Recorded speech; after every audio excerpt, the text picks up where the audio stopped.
దొరుకుతుంది? నేను ఎవరిని? ఈ సందేహం ప్రతి మందిలో లైఫ్ లో ఏదో ఒక పాయింట్ ఆఫ్ టైం లో ఖచ్చితంగా వచ్చి తీరుతుంది. ఒక రాయి తీసుకొని ఆ రాయిని శిల్పంలాగా మారుస్తాడు. ఎలా మారుస్తాడు? రాయి కాని దాన్ని తీసేస్తే అద్భుతమైన దేవుడి విగ్రహం వస్తుంది. నేను ఎవరిని అని తెలియాలంటే నేను కానిదేంటో ముందు తెలుసుకోవాలి. కాలేజీ రోజుల్లో ఎవరైనా సరే ఆ అమ్మాయి లేకపోతే నేను చచ్చిపోతానంటారు, ఆ అబ్బాయి లేకపోతే నేను చచ్చిపోతానంటారు. అంత తీవ్రమైన ఆకర్షణలోకి వెళ్ళిపోతారు. కానీ వివాహం అయిన తర్వాత అంత ఆకర్షణ ఉంటుంది? 4-5 సంవత్సరాల తర్వాత ఏమేమి ఉండదు, మళ్ళీ విడిపోతూ ఉంటారు. ఈ ప్రపంచంలో అసలు ఈ సృష్టిలోనే ఎప్పటికీ ఆనందాన్ని ఇచ్చే వస్తువు గాని, వ్యక్తి గాని, పదార్థం గాని ఏదీ లేదు. ప్రతిదానికి షార్ట్ కట్స్ వెతుక్కుంటారు కదా, ఈ హూ యామ్ ఐ అని తెలుసుకోవడానికి ఏదైనా షార్ట్ కట్ ఉందా? అందరికీ ఉన్న ప్రధానమైన సమస్య ఈ ఓవర్ థింకింగ్. సరే, ఆ ఎడారిలో నడుస్తూ అన్ని రకాలుగా బాధలు పడుతూ అబ్బా నేను బాగా అలసిపోయాను, స్నానం చేయాలి, ఇక్కడ నీళ్లుంటే బాగుంటూ నేను స్నానం చేయటానికి అనుకున్నాను. వెంటనే అక్కడ కల్పవృక్షం కదా, కల్పవృక్షం కొమ్మ కదా, నీళ్లు కనిపించాయి. ఆశ్చర్యపోయాడు. నాకు ఇప్పుడు తినటానికి ఏమైనా ఉంటే బాగుండు, అది కూడా బ్రహ్మాండమైన రుచికరమైన భోజనం ఉంటే బాగుండు అనుకుంటాడు. వెంటనే అక్కడ బ్రహ్మాండమైన రుచికరమైన భోజనం వచ్చేస్తుంది. అయినా కూడా ఇంకొకసారి చివరగా పరీక్ష పెడదామని చెప్పేసి నా భార్య కూడా ఇప్పుడు ఈ సమయంలో ఇక్కడ ఉంటే బాగుండు అనుకుంటాడు. అనుకోగానే క్షణాల్లో భార్య అక్కడ ఉంటుంది. ఆశ్చర్యపోతాడు. కొంపదీసి ఈవిడ నా భార్య లేకపోతే ఏవైనా బ్రహ్మరాక్షస అనుకుంటాడు. కానీ ఆ చెట్టుకున్న ప్రత్యేకత ఏంటి? ఏది కోరుకుంటే అది జరుగుతుంది కదా. భార్య బ్రహ్మరాక్షసిగా మారిపోతుంది. కొంపదీసి బ్రహ్మరాక్షసి భూతం ఇప్పుడు నన్ను మింగదు కదా అనుకుంటాడు. వెంటనే ఆ వర్తకుని మింగేసి ఆ బ్రహ్మరాక్షసి అక్కడి నుంచి వెళ్ళిపోతుంది. ఈ కథ నుంచి మనం ఏం నేర్చుకోవాలి? మీరు చూడండి, రమణ మహర్షి జీవితంలో ఒక అద్భుతమైన ఘట్టం జరిగింది. ఆయన శరీరం మీద రాచకురుపు వచ్చింది. మీకు తెలిసే ఉంటుంది కదా, పెద్ద పుండు వస్తే చీము పోసి అందులో పురుగు వచ్చేసి ఆయన్ని తొలిచేస్తూ ఉంటే శిష్యులు, భక్తులు అందరూ కూడా స్వామి వైద్యం చేయించుకోండి అంటే ఎవరికి వైద్యం చేయించుకోమంటారు అని అడిగాడు. ఎవరికేంటి స్వామి, మీ శరీరానికంటే దానికి చేయించుకోమంటారా నాకు చేయించుకోమంటారా అన్నారు. దానికంటే ఏంటి? అది శరీరం, ఆత్మ వేరు కదా. ఆయన కాబట్టి దీనికి పుండు వచ్చింది అన్నారు. మనం అనలేంగా. ఊరికే కూర్చొని నేను శరీరం కాదు, నేను ఇంద్రియాలు కాదు, నేను మనస్సు కాదు, నేను బుద్ధి కాదు, నేను ఆత్మని అనుకుంటే ఉపయోగం లేదు. ఆ ఆత్మనన్న భావాన్ని ఒక సద్గురువుని ఆశ్రయించి పొందగలగాలి. మనం ఏ తప్పు చేసినా ఎవరికి తెలియనప్పటికీ మనకు తెలుస్తుంది మనం తప్పు చేశామని. లోపల అంతరాత్మ చెప్తుంది కదా. ఈ అంతరాత్మతో కనెక్షన్ ఏంటి? ఇది ఏం చెప్తుంటుంది? యాక్చువల్ గా ఇక్కడ లోపల నువ్వు తప్పు చేస్తున్నావు అని చెప్పేది అంతరాత్మ అని అందరూ అంటారు. కానీ కత్తి తీసుకుని మనం ఎదుటి వ్యక్తిని పొడిచాం అనుకోండి, ఏం చేస్తారు? చనిపోతారు. మనల్ని తీసుకెళ్లి జైల్లో పెడతారు. అదే ఒక డాక్టర్ కత్తి తీసుకుని పొడిచాడు అనుకోండి, ఏం చేస్తారు? ఆపరేషన్ అంటారు, డాక్టర్ కి సన్మానం చేస్తారు, పెద్ద పేరు వస్తుంది, డబ్బు వస్తుంది. కత్తి అదేగా, పొడవటం అదేగా. కర్మ ఎప్పుడూ కూడా ఫలితాన్ని ఇవ్వదు. కర్మ వెనక ఉన్న ఉద్దేశం బట్టే ఫలితం వస్తుంది. శరీరం నేను కాదు, తీసేయి. మనసు నేను కాదు, తీసేయి. బుద్ధి నేను కాదు, తీసేయి. నా ఆలోచనలు నేను కాదు, తీసేయి. వీటన్నిటికీ అతీతంగా లోపలుండి ఒక శక్తి నన్ను నడిపిస్తోంది, అదే నేను.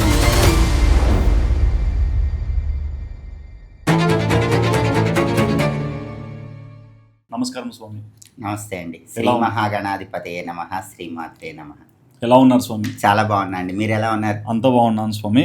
స్వామి, ప్రతి ఒక్క మనిషి కూడా ఏంటంటే పుట్టినప్పటి నుంచి చచ్చేదాకా జీవిత ప్రయాణం ఎన్నో రకాలుగా కనిపిస్తుంది. ఒకరు సంతోషంగా ఉంటారు, ఒకరోజు బాధగా ఉంటారు, ఒకరోజు ఇరిటేషన్లో కనిపిస్తారు. సో రకరకాల ఎమోషన్స్ ఒక మనిషితో ఉంటాయి. సో నాకు ఈ పాడ్కాస్ట్లో హూ యామ్ ఐ అనే క్వశ్చన్స్కి మీ నుంచి చాలా ఆన్సర్స్ కావాలి. ఒక ఆస్ట్రాలజర్గా చెప్తారో, ఒక అసోసియేట్ ప్రొఫెసర్గా చెప్తారో కానీ మా ఆడియన్స్కి మాత్రం మీరు చెప్పే ప్రతి ఒక్క మాట అర్థం అవ్వాలి. ఓకే, తప్పకుండా అండి. సో ఫస్ట్ క్వశ్చన్ స్వామి, మన చుట్టూ కోట్లాది మంది మనుషులు ఉన్నారు. అందరి జీవితాలు ఒకేలాగా కనిపించవు. కానీ ఏ ఇద్దరు ఆలోచనలు, ఏ ఇద్దరి ఫింగర్ ప్రింట్స్ కూడా అస్సలు మ్యాచ్ అవ్వవు. ఇంత పెద్ద ప్రపంచంలో నాకంటూ ఒక ప్రత్యేకమైన ఐడెంటిటీ ఈ ప్రకృతి ఎందుకు ఇచ్చిందంటారు? ముందుగా సుధీర్ గారు, ఇంత అద్భుతమైన సబ్జెక్ట్ తీసుకున్నందుకు మీకు కంగ్రాచులేషన్స్ చెప్పాలి. ఎందుకంటే ఈ ప్రపంచంలో ఏ మనిషికి కూడా శాశ్వతమైన పరిపూర్ణమైన ఆనందం అనేది ఉండదు. అసలు ఆనందం ఎక్కడ దొరుకుతుంది? నేను ఎవరిని? ఈ సందేహం ప్రతి మందిలో లైఫ్లో ఏదో ఒక పాయింట్ ఆఫ్ టైంలో ఖచ్చితంగా వచ్చి తీరుతుంది. అయితే వీటన్నిటికీ సమాధానం రావాలంటే మీరు అడిగిన మొట్టమొదటి ప్రశ్న తల్లి గర్భంలో ఉన్నప్పుడే మొదలవుతుంది. ఒక శిశువు తల్లి గర్భంలో ఉన్నప్పుడే ఆ వ్యక్తికి ఎందుకు ఆ ఐడెంటిటీ వచ్చిందనేది మనం తెలుసుకోవచ్చు. ఎందుకంటే అసలు తల్లి గర్భంలో ముందు శిశువు ఎలా ఉంటుంది? ముందు నురగగా ఉంటుంది, తర్వాత బుడగగా ఉంటుంది, ఆ తర్వాత పిండంలాగా మారుతుంది. విత్తనం నుంచి మొలకలు వచ్చినట్లుగా కాళ్ళు చేతులు అన్నీ వస్తాయి.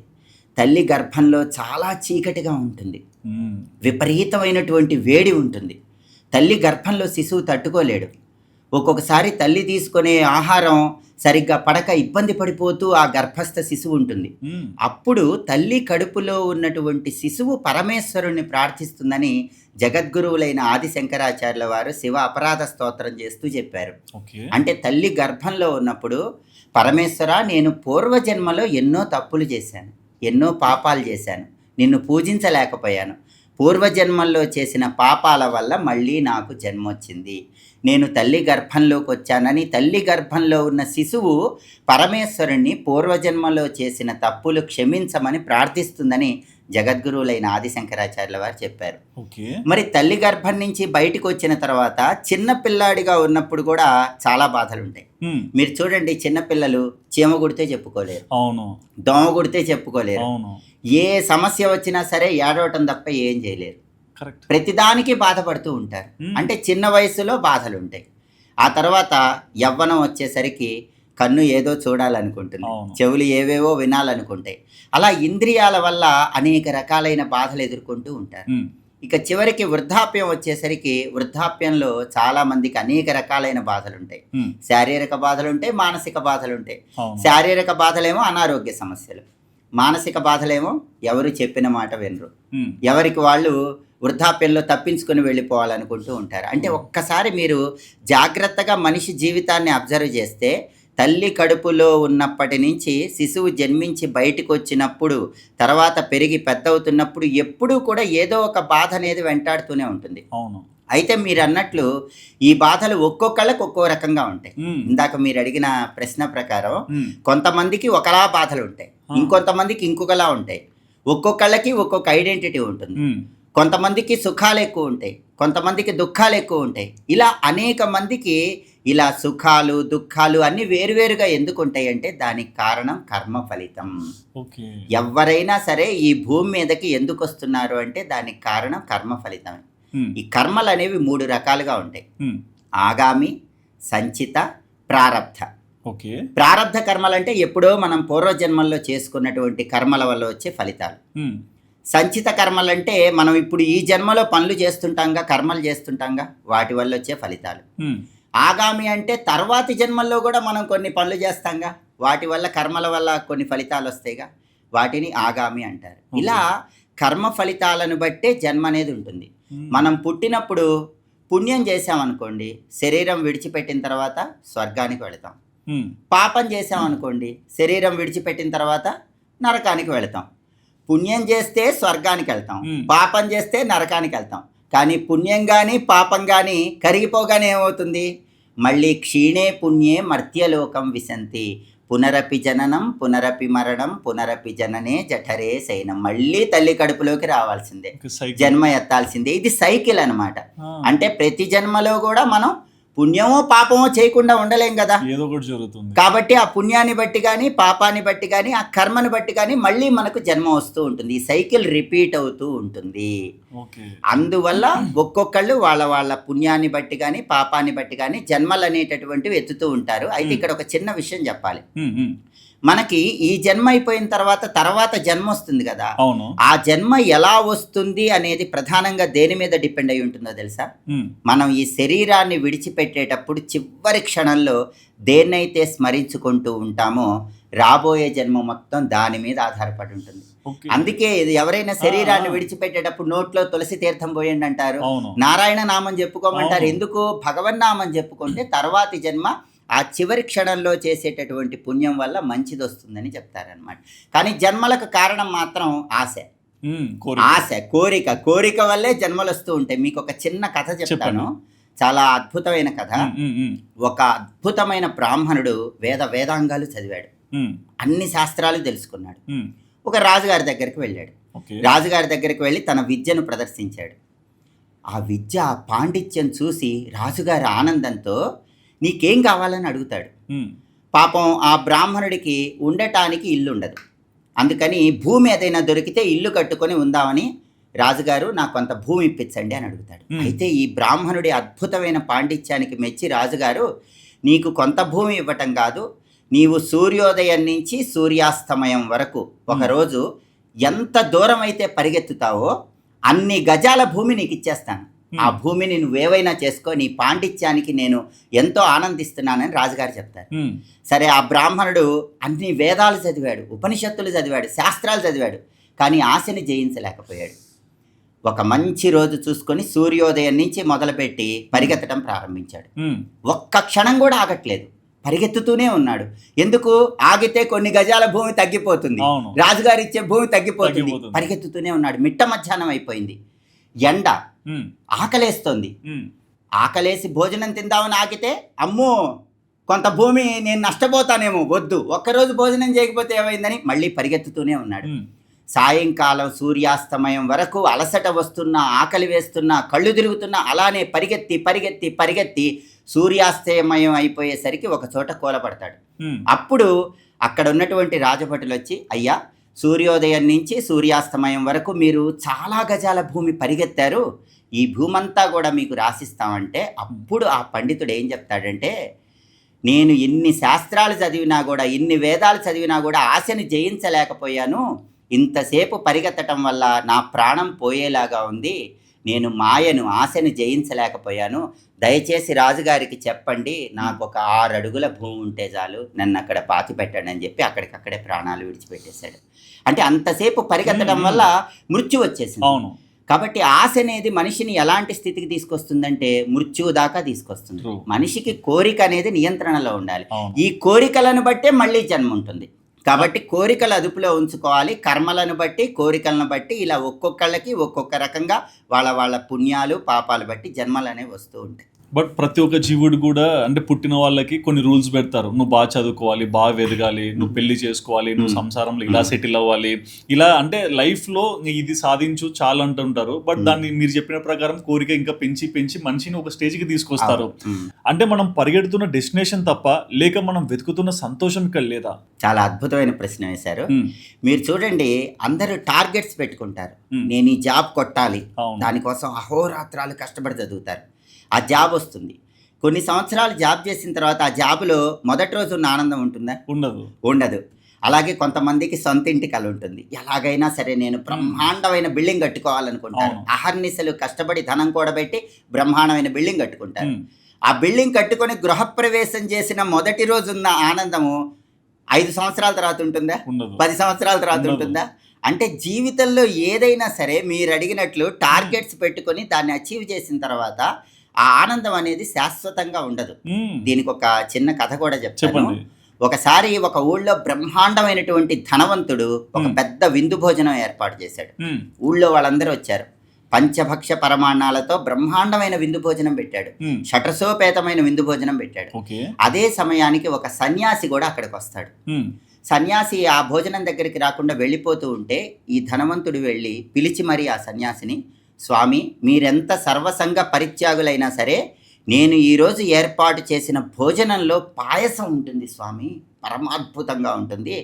అసలు చాలా నాణ్యమైనటువంటి పాలతో యాలకులు, జీడిపప్పులు అన్నీ వేయించి తయారు చేయించాను.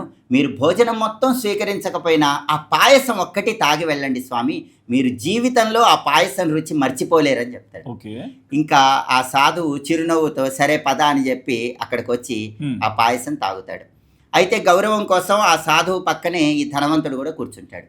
ఆయన కూడా పాయసం తాగుతాడు. ఇప్పుడు సాధువు ఏం చెప్తాడంటే, చాలా అద్భుతమైనటువంటి పాయసం తయారు చేయించావు కదా, ఒక పుస్తకం తీసుకునిరా అంటాడు. సరే, ఆ పుస్తకం తీసుకుని వస్తాడు. ఒక పెన్ను తీసుకోమంటాడు. ఈ పాయసం ఎలా ఉందో ఆ పుస్తకంలో రాయమని చెప్తాడు. ఇంకేంటి ధనవంతుడు, నేను తయారు చేయించిన పాయసం ఇంత అద్భుతంగా ఉంది, అందరూ మెచ్చుకుంటున్నారని, పరమాద్భుతంగా బ్రహ్మాండంగా ఉందని పుస్తకంలో రాస్తాడు. తర్వాత ఇంకో గ్లాస్ పాయసం తెప్పించమని చెప్తాడు. ఆ గ్లాస్ తీసుకొచ్చిన తర్వాత అది కూడా తాగుతాడు. తాగిన తర్వాత ఇప్పుడు పాయసం ఎలా ఉందో పుస్తకంలో రాయమంటే ఇంతకుముందు రాసినంత ఉద్ధృతంగా రాయకుండా నేను తయారు చేయించిన పాయసం బ్రహ్మాండంగా ఉందని రాస్తాడు. తర్వాత ఇంకో గ్లాస్ తెప్పించి తాగమంటాడు. ఈసారి ఏం రాస్తాడంటే పాయసం చాలా బాగుంది అని రాసి వదిలేస్తాడు. ఆ తర్వాత 4వ గ్లాసు, 5వ గ్లాసు, 6వ గ్లాసు తాగేసరికి ఇప్పుడు పాయసం ఎలా ఉందో రాయమంటే పాయసం చేదుగా ఉంది, ఇది తాగలేకపోతున్నాను అని చెప్పి రాస్తాడు. అప్పుడు సాధువు అంటాడు, ఎవ్వరూ తయారు చేయనంత గొప్పగా పాయసం తయారు చేయించావంటున్నావు. మరి నువ్వు 7వసారి తాగేసరికి మొదటిసారి తీయగా ఉన్నటువంటి పాయసం 7వసారి 8వసారి వచ్చేసరికి చేదుగా ఎందుకు మారిపోయింది? అంటే ఈ సృష్టిలో ఏ వస్తువైనా సరే, ఏ పదార్థమైనా సరే, కొన్ని సంవత్సరాలు గడిచేసరికి దాని మీద ఉన్న ఆసక్తి మొత్తం పోతుంది, దాని మీద ఉన్న కోరిక తగ్గిపోతుంది. అందుకే టార్గెట్స్ పెట్టుకుని ఏవైనా అచీవ్ చేయండి. వాటిలో టెంపరరీ హ్యాపీనెస్ ఉంటుంది, పర్మనెంట్ హ్యాపీనెస్ ఉండదు. ఈ సృష్టిలో ఏ వస్తువైనా ఉందా? ఎప్పటికీ తరిగిపోని ఆనందం ఇచ్చే వస్తువు ఉందా? ఏది లేదు. ఏ మనిషి అయినా ఉన్నాడా? కొంతమంది అంటారు ఈ మనిషి లేకపోతే నేను బతకలేనంటారు. కానీ ఆ మనిషి లేకపోయినా కొన్ని సంవత్సరాలకు అలవాటై బతుకుతారుగా. మనుషులు చనిపోయిన తర్వాత జీవిస్తారుగా. అంటే ఈ ప్రపంచంలో అసలు ఈ సృష్టిలోనే ఎప్పటికీ ఆనందాన్ని ఇచ్చే వస్తువు కానీ, వ్యక్తి కానీ, పదార్థం కానీ ఏదీ లేదు. అన్నీ టెంపరరీ హ్యాపీనెస్ ఇస్తాయి. కాబట్టి టార్గెట్స్ పెట్టుకున్నప్పుడు తప్పకుండా వాటిని అచీవ్ చేయాలి. కానీ అందులోనే శాశ్వతమైన ఆనందం అనేది ఎవరు పొందలేరు కదా. ఈ కథ ద్వారా కూడా మనం తెలుసుకోవచ్చు. బట్ అంటే రోజువారీ జీవితంలో కూడా మనం చూస్తుంటాము, కొంతమంది మనల్ని ఒక మాట అంటే సరే ఆ మాటను మనం తీసుకోలేము. అండ్ ఈజీగా మనకు అక్కడే కనిపిస్తుంది మన మైండ్ ని వాళ్ళు కంట్రోల్ చేస్తున్నారా, వాళ్ళు అనే మాటలకి మనం ఫీల్ అవుతున్నాం అనేది కనిపిస్తుంది. అసలు ఆలోచనల మీద మనకి ఎందుకు కంట్రోల్ ఉండదు అంటారు? అసలు ఈ సృష్టిలో ఎవ్వరికీ ఆలోచనల మీద కంట్రోల్ ఉండదు. ఎందుకంటే మనస్సును జయించడం అంటే ఏంటి? సాక్షాత్తు మనమే భగవంతుడిగా మారిపోవటం. అసలు రామాయణంలో వశిష్ఠ మహర్షి శ్రీరామచంద్రమూర్తికి చెప్తాడు, లాలయేత్ చిత్త బాలకం అని చెప్తాడు. అంటే మనస్సుకుట చిన్న పిల్లాడికి చెప్పినట్టు చెప్పాలట. మనసు మాట వినదట. స్వయంగా వశిష్ఠ మహర్షి శ్రీరామచంద్రమూర్తితో చెప్పాడు. అందుకే కదా ఆ మనస్సు అనేది చంచలంగా ఉంటుంది. కాబట్టి ఎవరైనా ఒక మాట అనగానే మనకు విపరీతమైన కోపం వస్తుంది. భగవద్గీతలో కృష్ణుడు కూడా చెప్పాడుగా, క్రోధాద్భవతి సమ్మోహ, సమ్మోహ స్మృతి విభ్రమ, స్మృతిభ్రంశాత్ బుద్ధినాశో, బుద్ధినాశో ప్రణశ్యతి. కోపం నుంచి అన్ని కష్టాలు, అన్ని సమస్యలు వస్తాయి. ఈ కోపం అనేది ఎలా కంట్రోల్ చేసుకోవాలంటే మనకి పురాణాల్లో ఒక చిన్న కథ కూడా ఉంది. ఒకసారి శ్రీకృష్ణుడు, బలరాముడు, సాత్యకి వీళ్ళ ముగ్గురు కూడా అరణ్యాలకు వెళతారు. బాగా దట్టమైన అరణ్యం లోపలికి వెళ్ళిపోతారు. సరే రాత్రి సమయం కదా, క్రూర మృగాలు సంచరిస్తూ ఉంటాయి కదా, కాబట్టి అందరూ కూడా వంతులు వేసుకొని కాపలా గాయాలి అనుకుంటారు. ముందు సాత్యకి కాపలా కాస్తూ ఉంటాడు. సాత్యకి కాపలా కాస్తుంటే కృష్ణుడు, బలరాముడు ఇద్దరు నిద్రపోతూ ఉంటారు. అప్పుడు ఒక రాక్షసుడు అటువైపు వస్తాడు. ఆ రాక్షసుడు వచ్చి సాత్యకితో యుద్ధం చేయటం ప్రారంభిస్తాడు. సాత్యకి ఎంత యుద్ధం చేస్తున్నా ఆ రాక్షసుడిని గెలవలేకపోతాడు. దాంతో సాత్యకి ఇంకా విపరీతమైన కోపం వస్తుంది. నేను ఇంత గొప్ప బలవంతుణ్ణి, ఈ రాక్షసుడిని జయించలేనా అని ఎంత ప్రయత్నించినా ఆ రాక్షసుడి బలం అంతకంతకు రెట్టింపు అయిపోయి చివరికి సాత్యకిని దూరంగా విసిరేసి వెళ్ళిపోతాడు. సాత్యకి బాధపడుతూ కాసేపటి తర్వాత నిద్ర లేచినటువంటి బలరాముడితో, నువ్వు ఇప్పుడు కాపలా ఉండు, నేను నిద్రపోతానని చెప్పి నిద్రపోతాడు. ఇక బలరాముడు కొద్దిసేపు కాపలా కాస్తూ ఉంటాడు. మళ్ళీ ఆ రాక్షసుడు వస్తాడు. ఆ రాక్షసుడితో బలరాముడు యుద్ధం చేయడం ప్రారంభిస్తాడు. రాక్షసుడి బలం చూసి బలరాముడికి అసలు విపరీతంగా కోపం కట్టలు తెంచుకుంటుంది. నేను శ్రీకృష్ణుడి సోదరుని, సాక్షాత్తు ఆదిశేషుడి అంశస్వరూపం కదా, ఆదిశేషుడి అంశ అంటే కోపం ఎక్కువ కదా. బలరాముడికి ఇంకా కోపం వస్తుంది సాత్యకి కన్నా. ఈ రాక్షసుడిని నేను గెలవలేకపోవటం ఏంటని చెప్పి ఇంకా తీవ్రంగా తన శక్తి అంతా ఉపయోగించి యుద్ధం చేస్తాడు. బలరాముడు ఎంత శక్తిని ఉపయోగిస్తుంటే ఆ రాక్షసుడికి శక్తి రెట్టింపు అవుతుంది. చివరికి బలరాముడిని కూడా యుద్ధంలో ఓడించి బలరాముడిని దూరంగా విసిరేసి అక్కడి నుంచి వెళ్ళిపోతాడు. బలరాముడు చాలా అవమానంగా అనుకుంటాడు. ఆ తర్వాత కొద్దిసేపటికి శ్రీకృష్ణుడు నిద్రలేస్తే, ఇప్పుడు నీ వంతు కృష్ణ, నువ్వు కొంచెం సేపు కాపలా కాయని చెప్పి బలరాముడు పడుకుంటాడు. అప్పుడు శ్రీకృష్ణ పరమాత్మ కాపలా కాస్తున్నప్పుడు కూడా ఆ రాక్షసుడు మళ్ళీ వస్తాడు. ఆ రాక్షసుడు కృష్ణుడితో యుద్ధం చేయాలని ప్రయత్నిస్తుంటే కృష్ణుడు మాత్రం కోపం తెచ్చుకోలేదు, నవ్వుతున్నాడు. ఎంత ప్రయత్నించినా కృష్ణుడు నవ్వుతూనే ఉన్నాడు. క్రమక్రమంగా రాక్షసుడి బలం మొత్తం తగ్గిపోయి ఒక చిన్న సూక్ష్మ రూపంలోకి మారిపోయాడు. ఆ సూక్ష్మ రూపంలోకి మారిపోయిన ఆ రాక్షసుడిని కృష్ణుడు తన వస్త్రానికి ముడేసి కట్టుకొని ప్రశాంతంగా కాపలా కాసి తర్వాత నిద్రపోతాడు. ఉదయం నిద్ర లేచిన తర్వాత వీళ్ళ ముగ్గురు మాట్లాడుకుంటున్నప్పుడు సాత్యకి, బలరాముడు వీళ్ళిద్దరూ చెప్తారు. ఏం చెప్తారంటే, రాత్రి ఒక రాక్షసుడు వచ్చాడు, ఎంత బలవంతుడు, మనల్ని సైతం జయించాడు. అంటే కృష్ణుడు అప్పుడు ఇదిగో ఈ రాక్షసుడి గురించేనా అని వస్త్రానికి కట్టుకున్న సూక్ష్మ రూపంలో ఉన్న రాక్షసుడిని తీసి చూపిస్తే వాళ్ళిద్దరు ఆశ్చర్యపోతారు. ఈ రాక్షసుడే ఇంత సూక్ష్మ రూపంలోకి ఎలా మారిపోయాడు అంటే, ఈ రాక్షసుడు క్రోధాసురుడు, క్రోధానికి సంకేతం. క్రోధాసురుడికి ఉన్న లక్షణం ఏంటంటే, ఎదుటి వాళ్ళలో క్రోధం పెరిగిపోతూ ఉంటే అదే వాడికి బలంగా పనిచేస్తుంది, ఆహారంలాగా పనిచేస్తుంది. వాడు అంతకంతకు బలవంతుడైపోతాడు. ఎదుటి వ్యక్తి ఎప్పుడైతే చిరునవ్వుతో ఉంటాడో వాడి బలం మొత్తం కూడా తగ్గిపోతుంది, వాడి శక్తి మొత్తం తగ్గిపోతాడు. వాడు యుద్ధం చేయాలని ప్రయత్నిస్తుంటే నేను నవ్వుతుంటే వాడి బలం మొత్తం తగ్గిపోయింది అని చెప్పి బలరాముడు సాత్యకికి చెప్పాడని పురాణాల్లో కథ ఉంటుంది. అంటే ఈ కథ నుంచి మనం ఏం తెలుసుకోవాలి? ఎవరైనా మనల్ని ఒక మాట అనగానే మనం కూడా రివర్స్లో ఇంకో మాట అన్నాం అనుకోండి, మాటకు మాట పెరిగిపోతుంది. అవును, కోపం పెరిగిపోతుంది. ఆ కోపాలు ఎక్కడి దాకా వెళ్తాయో చెప్పలేవు, యుద్ధాలుగా మారిపోతాయి.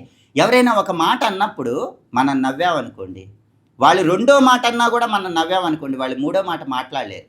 ఆ తర్వాత విషయం ఏంటో తెలుసా? మనకి ఏ బాధ ఉండదు, ఒకవేళ బాధ ఉన్నా తక్కువ ఉంటుంది. కానీ మనల్ని మాట అన్న వాళ్ళు ఎవరైతే ఉన్నారో వాళ్ళకి బాధ ఎక్కువగా ఉంటుంది. మీరు కావాలంటే గమనించుకోండి, మన తప్పు లేకుండా కానీ ఏదైనా కారణంతో మనల్ని మాట అన్నారనుకోండి, మనం ఏమాత్రం రియాక్ట్ అవ్వకుండా చిరునవ్వుతో ఆ కోపాన్ని కంట్రోల్ చేసుకోగలిగితే, అరే వీడు నన్నేం అనలేదే కానీ వీడిని అన్నాను అని చెప్పి రోజు వాడికి గుర్తొస్తూ ఉంటుంది, ముళ్ళులా గుచ్చినట్టు ఉంటుంది. కాబట్టి మాట పడ్డవాడి కంటే ఏ తప్పు లేకుండా మాట అన్నవాడికే ఎక్కువ బాధ ఉంటుంది. అది ఇంకా పెద్ద శిక్ష. కాబట్టి కోపానికి మంచి మంది ఏంటంటే చిరునవ్వు. ఆధునిక కాలంలో అందరూ కూడా ఆ ఎమోషనల్ బ్యాలెన్స్ పోతుంది, కానీ ఆ ఎమోషనల్ బ్యాలెన్స్ తెచ్చుకోవాలి. ప్రాక్టీస్ ద్వారా కోపం కంట్రోల్ చేసుకుని చిరునవ్వుతో మాట్లాడి చూడండి, బాధ అవతల వాడికి ఉంటుంది. వాడే మళ్ళీ వచ్చి తప్పొప్పుకొని మనతో స్నేహంగా ఉండటానికి ప్రయత్నిస్తాడు. అది కోపం వల్ల అన్ని అనర్థాలు ఉంటాయి. ఒక్క కోపాన్ని కంట్రోల్ చేసుకుంటే అన్నిటినీ కంట్రోల్ చేసుకోవాలి. అంటే కోపాన్ని కంట్రోల్ చేసుకోవడం ఓకే, ఇది అంటే సందర్భాన్ని బట్టి మనం అప్స్ అండ్ డౌన్ అవుతుంటాం. బట్ ఇంకొక సైడ్ చూస్తే ఓవర్ థింకింగ్ ఉంటుంది. అంటే ఈ ఆలోచనలు కూడా ఏంటంటే ఎప్పుడు ఇంకా మనసు లోపల ఒక యుద్ధం జరుగుతుంటుంది. వాడు అలా అన్నాడు, వీళ్ళు ఇలా అన్నారు, నేను ఇలా అయ్యాను, నాకు మంచి పేరు వచ్చిందో నాకు చెడ్డ పేరు వచ్చిందో, ఇవి మనిషిని చాలా డైల్యూట్ చేస్తుంటాయి. ఏ ఆలోచన కూడా లేకుండా ఒక మనిషి 5 నిమిషాలన్నా ఉండగలుగుతాడా అంటే కష్టమే అని చెప్పుకోవచ్చు. సో ఇలాంటి పరిస్థితిని ఏం చేయాలి? చాలా మంచి ప్రశ్న వేశారు. ఎందుకంటే అందరికీ ఉన్న ప్రధానమైన సమస్య ఈ ఓవర్ థింకింగ్. చిన్న విషయానికి ఎక్కువ ఆలోచిస్తూ ఉంటారు. అయితే ఓవర్ థింకింగ్ ఎలా కంట్రోల్ చేయాలంటే మనకి శాస్త్రాల్లో ఏం చెప్పారంటే, మనసుకి ఈ ఓవర్ థింకింగ్కి వాయువుకి కనెక్షన్ ఉందని శాస్త్రాల్లో చెప్పారు. మనసు ఓవర్ థింకింగ్ వాయువుకి, గాలికి కనెక్షన్ ఉంటుంది. ఎవరైనా సరే మనం తీసుకునే ఉచ్ఛ్వాస నిశ్వాసాలు కనుక కంట్రోల్ చేసుకోగలిగితే ఖచ్చితంగా ఓవర్ థింకింగ్ని కంట్రోల్ చేయొచ్చు. అందుకే ప్రాణాయామం చేస్తారు. అది ఎందుకంటే ఎప్పుడైనా సరే మనకి ఉపనిషత్తులు ఏం చెప్తున్నాయంటే ఇంద్రియ అధిష్టాన దేవతలను చెప్పినాయి. అంటే ఈ ఆలోచనలు, ఈ ఓవర్ థింకింగ్, వీటన్నిటికీ అధిష్టాన దైవం ఎవరంటే వాయుదేవుడు. కాబట్టి వాయుదేవుడి అనుగ్రహం కలిగితే ఓవర్ థింకింగ్ తగ్గిపోతుంది. అందుకే ప్రతిరోజు ప్రాణాయామం చేయాలి. ఉచ్ఛ్వాస నిశ్వాసాలు అనేటటువంటివి కంట్రోల్ చేసుకుంటూ ఉంటే మనకి రమణ మహర్షి కూడా చెప్తారు, వాయురోధనాత్ లీయతే మనః అంటారు రమణ మహర్షి. అంటే ఎవరైతే వాయువుని అధీనంలో ఉంచుకుంటారో వాళ్ళు మనస్సుని అధీనంలో ఉంచుకుంటారు. మనసు అధీనంలో ఉంటే ఆలోచనలు అధీనంలో ఉంటాయి. కాబట్టి మ్యాక్సిమం అందరూ కూడా ఈ వాయువుని అధీనంలో ఉంచుకోవాలి, అంటే ప్రాణాయామం చేస్తూ ఉండాలి. అలాగే ఇంకొక విషయం ఏంటంటే ఓవర్ థింకింగ్ వల్ల భగవంతుడిచ్చిన అద్భుతమైనటువంటి జీవితాన్ని కూడా మనం పూర్తిగా ఎంజాయ్ చేయలేం. ఎందుకంటే జీవితం ఎంత అద్భుతం అంటే మనం జాగ్రత్తగా గమనించండి, మనకి ఏ ఖర్చు లేకుండా భగవంతుడు ఈ ప్రకృతిని చూసే అద్భుతమైన అవకాశం కళ్ళతో చూసేలాగా ఇచ్చాడు. అంతేనా? అసలు ఖర్చు లేకుండా గాలి పీల్చుకునే అవకాశం ముక్కుతో ఇచ్చాడు. మధురమైన ధ్వనులు వినటానికి చెవులు ఇచ్చాడు. అలాగే అన్ని రకాలైన సుఖానుభూతులు పొందటానికి శరీరం ఇచ్చాడు. భగవంతుడు ఇంత అద్భుతమైనటువంటి జీవితాన్ని, శరీరాన్ని ఇచ్చినప్పుడు చిన్న చిన్న విషయాలకు ఓవర్ థింకింగ్ చేస్తే ఏమవుతుంది? ఈ జీవితంలో ఉన్న ఆనందాన్ని మనం మిస్ అవుతాం కదా. అందుకే మీకు ఒక చిన్న ఉదాహరణ చెప్తాను. ఒకసారి ఒక వర్తకుడు కాశీ వెళ్దామని బయలుదేరాడు. సరే కాశీ వెళ్దామని బయలుదేరుతూ ఉంటే, ప్రాచీన కాలంలో కాశీ వెళ్ళటం అంటే మాటలు కాదు కదా, చాలా ఊళ్ళన్నీ దాటుకుంటూ వెళ్ళాలి. అతను కాశీ వెళ్తున్నప్పుడు మధ్యలో ఒక చోట ఎడారి ప్రాంతం కూడా వచ్చింది. అక్కడ నీళ్లు లేవు, విపరీతంగా దాహం అవుతోంది, ఆకలి అవుతోంది. ఆ ఎడారి ప్రాంతంలో నడుస్తూ వెళ్తూ ఉంటే అక్కడ అనుకోకుండా ఆ వర్తకుడికి ఒక చెట్టు కనిపిస్తుంది.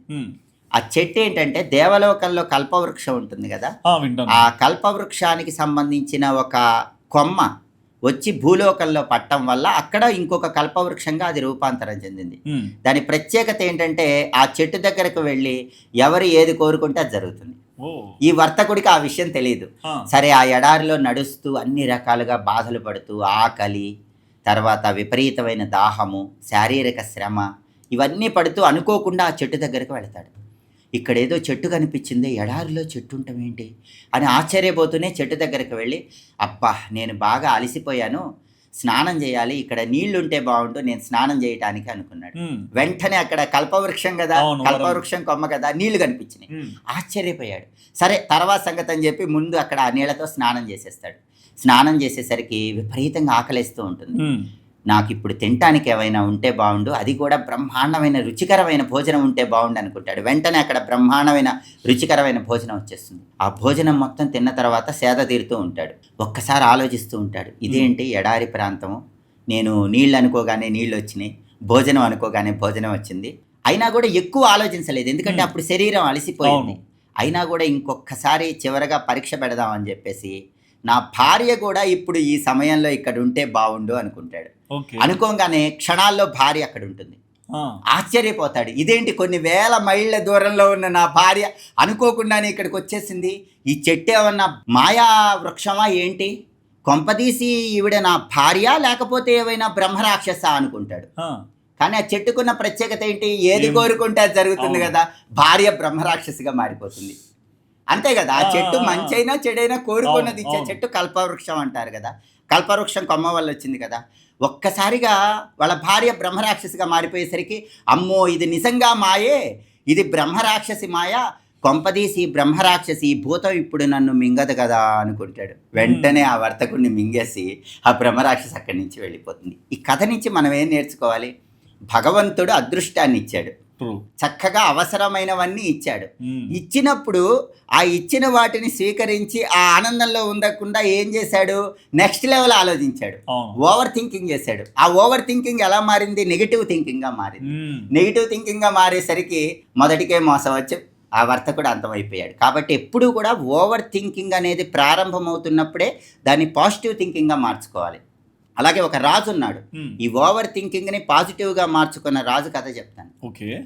ఒకానొక రాజ్యంలో ఒక నియమం ఉండేది. ఆ నియమం ఏంటంటే, ఆ రాజ్యాన్ని ఏ రాజు పరిపాలించినా సరే 5 సంవత్సరాలు పూర్తి కాగానే ఆ రాజుని తీసుకెళ్లి రాజ్యానికి దూరంగా ఉన్న అడవిలో క్రూర మృగాల మధ్యలో వేస్తారు.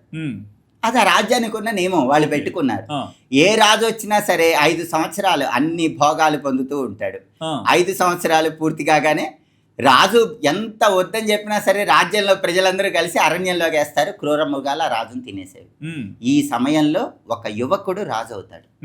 రాజు అయినప్పటి నుంచి బాధపడుతున్నాడు. ప్రతిరోజు డీప్ థింకింగ్, రోజు రాజప్రసాదం పైకెక్కటం, ఈ సుఖాలు ఈ భోగాలన్నీ 5 సంవత్సరాలే కదా, తర్వాత నన్ను కూడా తీసుకెళ్ళి అరణ్యంలో క్రూర మృగాల దగ్గర వేస్తారు కదా, ఏంటి అని బాధపడుతుంటే ఒక తత్వవేత్త వస్తాడు. వచ్చి రాజుగారికి ఒక అద్భుతమైన విషయం చెప్తాడు. అదేంటంటే, 5 సంవత్సరాల తర్వాత రాబోయే మృత్యువు గురించి నువ్వు ఇప్పుడే ఎక్కువగా ఆలోచిస్తున్నావు, కానీ 5 సంవత్సరాల లోపు మృత్యువు రాదని ఏమైనా గ్యారంటీ ఉందా? లేదుగా. ఎప్పుడు మృత్యువు ఏ క్షణంలో అయినా రావచ్చు, అంతే కదా. కాబట్టి ఈ 5 సంవత్సరాలలో ఎప్పుడైనా వచ్చే మృత్యువు గురించి, 5 సంవత్సరాల తర్వాత రాబోయే మృత్యువు గురించి నువ్వు ఆలోచించడం ఎందుకు, యథావిధిగా ప్రశాంతంగా జీవితాన్ని ఆధ్యాత్మిక మార్గంలో కొనసాగించని చెప్తాడు. ఆ తత్వవేత్త చెప్పిన బోధలు బాగా రాజుకు అర్థమవుతాయి. ఇంకా అప్పటి నుంచి సాధ్యమైనంత వరకు ప్రశాంతంగా ఉంటూ దైవనామస్మరణ చేస్తూ ఆ భోగాలకు అతీతంగా ఉండటం ప్రారంభిస్తాడు. ఆ తర్వాత తత్వవేత్త దగ్గరికి వెళ్ళి ఒకసారి కలుస్తాడు. స్వామి, మీరు చెప్పిన మాటలు నా మనసుకి శాంతాన్ని కలిగింపజేసినాయి అంటే, అప్పుడు ఆ తత్వవేత్త ఏం చెప్తాడంటే, 5 సంవత్సరాలు దాటిన తర్వాత నిన్ను పక్కన తీసుకువెళ్ళి అరణ్యంలో క్రూర మృగాలకు వేస్తారు కదా, ఈ 5 సంవత్సరాలు నువ్వే రాజు కదా, ఆ అరణ్యాన్ని సుందర వనంగా తీర్చిదిద్దు, అక్కడ భవనాలు నిర్మించు, అక్కడ ప్రజలందరికీ ఉచితంగా వసతి సౌకర్యాలు కల్పించు. అప్పుడు ప్రజలందరూ అక్కడికి వెళుతూ ఉంటే అక్కడ ఉన్న క్రూర మృగాలు వాటంతటవే వెళ్ళిపోతాయి కదా అని చెప్తే, రాజు ఇదేదో బాగుందని చెప్పి అక్కడ భవనాలు నిర్మించడం, అరణ్యాన్నే సుందరమైనటువంటి రాజప్రాసాదంగా మార్చడం, ఇవన్నీ చేస్తూ ఉంటే అక్కడ చాలా మంది ఉచితంగా సౌకర్యాలు ఉన్నాయని ప్రజలందరూ అక్కడికి వెళ్ళిపోవటం ప్రారంభిస్తారు. ప్రజలు పెరిగే కొద్దీ జంతువులు తగ్గిపోతున్నాయి. క్రూర మృగాలు ఏవైనా వస్తే అప్పుడు వాళ్లే తరిమి కొట్టడం ప్రారంభించారు. 5 సంవత్సరాల తర్వాత రాజుని తీసుకువెళ్ళి అక్కడ వేసినా సరే రాజుకి ఏ ప్రమాదం జరగలేదు. ఎందుకంటే అప్పటికది అద్భుతమైన నగరంగా మారిపోయింది. అంటే ఈ ఓవర్ థింకింగ్ని రాజు పాజిటివ్ థింకింగ్గా మార్చుకున్నాడు. ఇక్కడ ఒక వేదాంత రహస్యం ఉంది, దాన్ని మనం పట్టుకోవాలి. కథలో ఉన్న రహస్యం ఏంటంటే ఇక్కడ అరణ్యము అంటే శరీరము అని అర్థం చేసుకోవాలి, క్రూర మృగాలంటే ఇంద్రియాలని అర్థం చేసుకోవాలి. అంటే శరీరంలో ఇంద్రియాలనే క్రూర మృగాలు విజృంభిస్తూ ఉంటాయి, ఎప్పటికైనా మృత్యువును కలిగింపజేస్తాయి. కానీ భగవత్ చింతన అనే ఆలోచనతో అరణ్యాన్ని సుందర వనంగా మార్చినట్టు ఈ శరీరాన్ని భగవత్ సంబంధమైన శరీరంగా మార్చుకోవాలి. అప్పుడు మృత్యువు కూడా నిన్నేం చేయలేదు అని అద్భుతమైన అంతరార్థం ఈ కథ ద్వారా మనకి చెప్తున్నారు.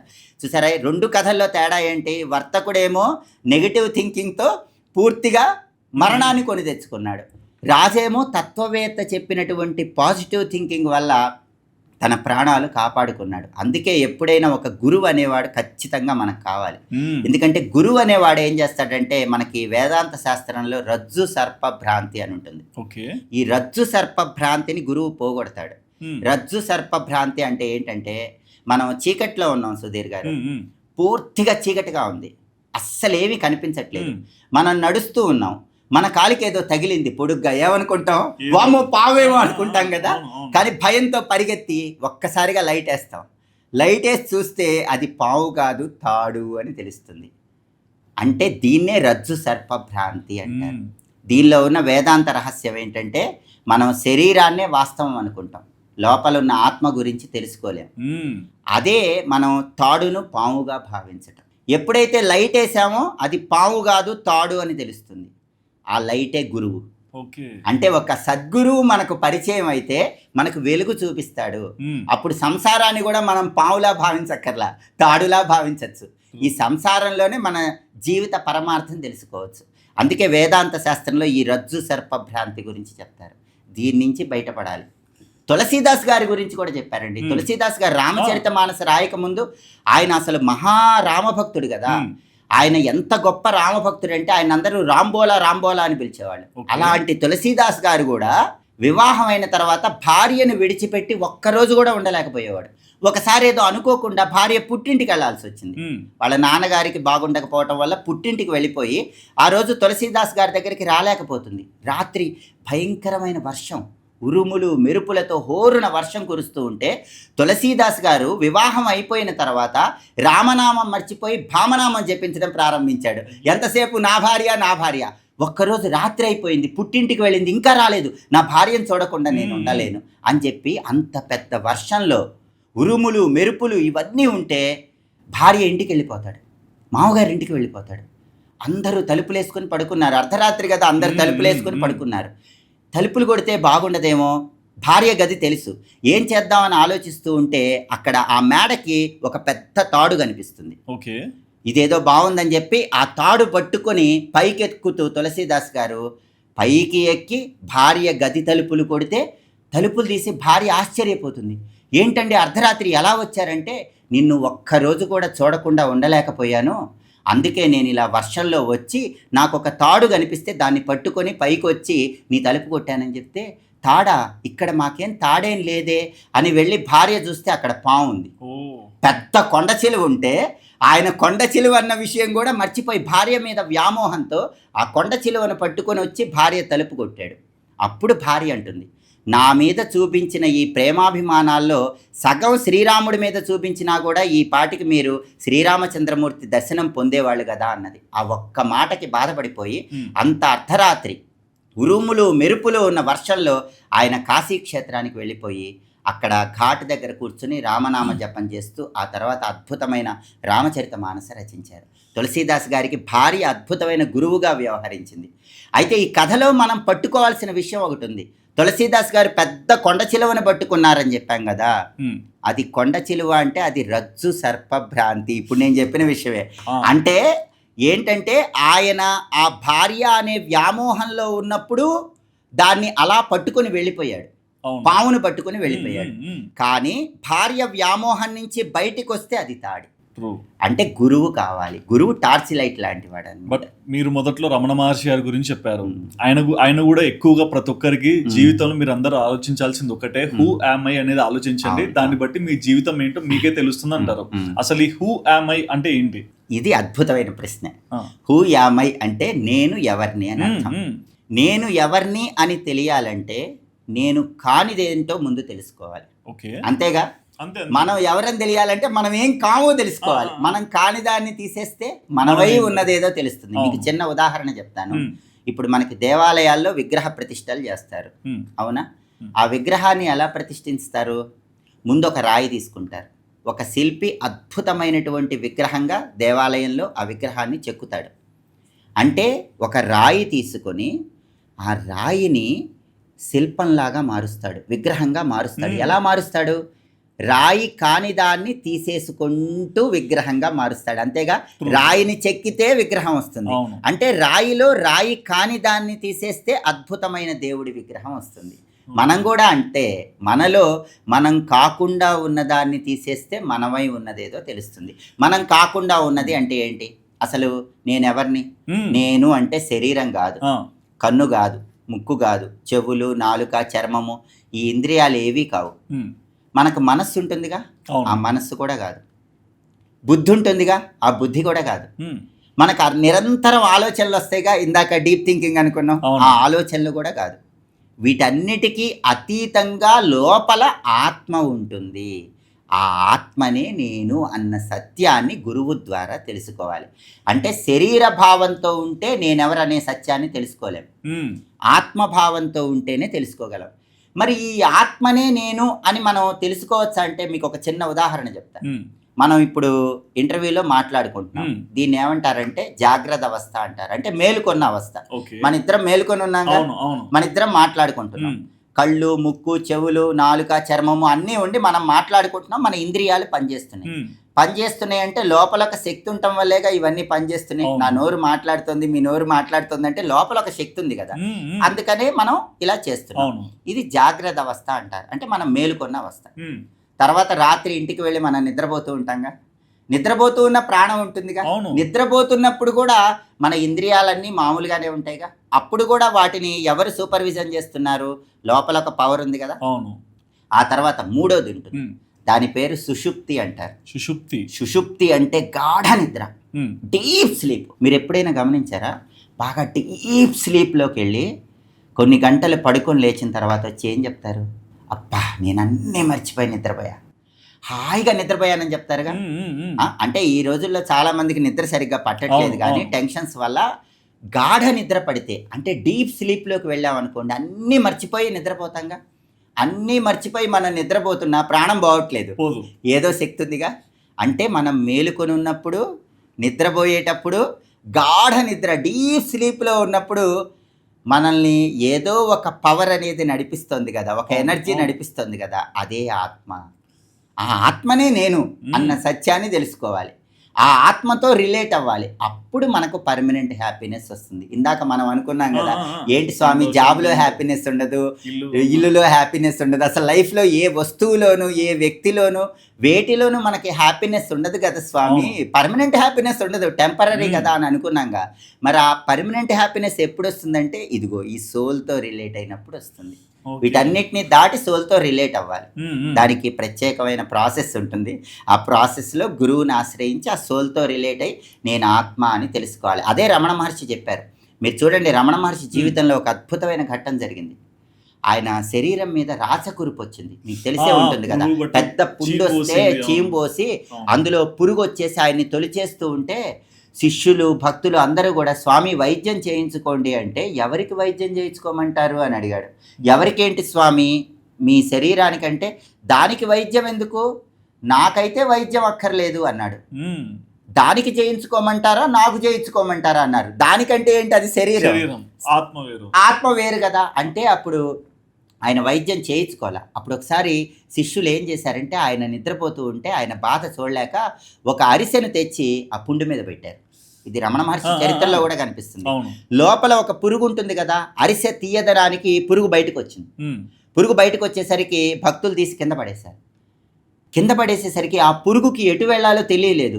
అటు ఇటు భయంగా కదులుతూ ఉంటే రమణ మహర్షి వారు ఇంతలో నిద్ర నుంచి లేచి, అదేంటి ఆ పురుగు స్వస్థానం వదిలి అక్కడెక్కడికో వెళ్ళి కంగారు పడుతోంది కదా అని మళ్ళీ ఆ పురుగుని తీసి ఆయన పుండు మీద వేసుకున్నారట. ఈ కథ మనకు ఆయన జీవిత గాథల్లో చెప్తారు. అంటే నాకు ఏ బాధ లేదు, ఎందుకంటే నేను ఆత్మస్వరూపం కదా, దీనికి బాధ కలుగుతోంది, ఈ శరీరానికి బాధ కలుగుతోంది అన్నారు. అందుకే ఎప్పుడైనా సరే అసలు శరీరం అంటే ఏంటి, శీర్యమాన స్వభావం కలిగింది. అంటే రోజు రోజుకి క్షీణించిపోతుందిగా, అది అందుకే దాన్ని శరీరం అంటారు. దేహం అంటే దహన యోగ్యమైనది, అందుకే దాన్ని దేహం అంటారు. ఎప్పటికైనా ఇది నశించిపోతుంది, ఆత్మ ఉంటుంది కదా అన్న సత్యం రమణ మహర్షి వారికి తెలుసు. అందుకే ఆయన ఎప్పుడైనా సరే శరీరంతో కాదు, ఆత్మతో రిలేట్ అవ్వండి. ఇది నాది కాదు, ఇది నాది కాదు, ఇది నాది కాదు. దీన్నే నేతి అంటారు వేదాంత శాస్త్రంలో. నేతి చాలా అద్భుతమైన వాక్యం. మీరు ఏ గొప్ప స్వామీజీలు పీఠాధిపతుల దగ్గరికి వెళ్ళినా నేతి అని చెప్తారు.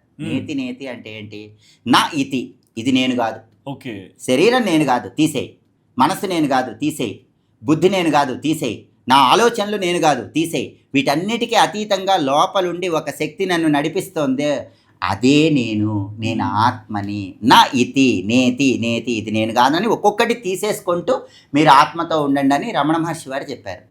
ఆయన కాబట్టి దీనికి పుండొచ్చిందన్నారు, మనం అనలేంగా, దానికి ఎంతో సాధన కావాలి, మార్గాలు ఉంటాయి. అంతేగాని మనం ఊరికే కూర్చొని నేను శరీరం కాదు, నేను ఇంద్రియాలు కాదు, నేను మనస్సు కాదు, నేను బుద్ధి కాదు, నేను ఆత్మని అనుకుంటే ఉపయోగం లేదు.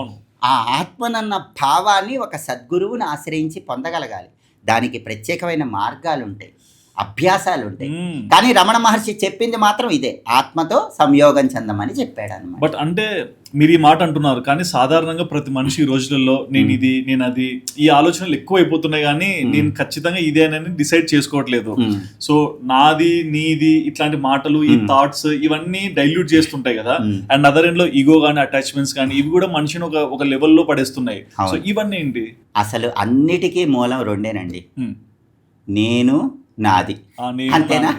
మనం ఉదయం నిద్ర లేవగానే మనకి మెలకువ రాగానే నేను చేస్తున్నాను, నేనే చేయగలను, వాళ్ళేం చేయగలరు, ఇది నాది, ఇది నీది, ఇది వాడిది అంటే నేను నాది.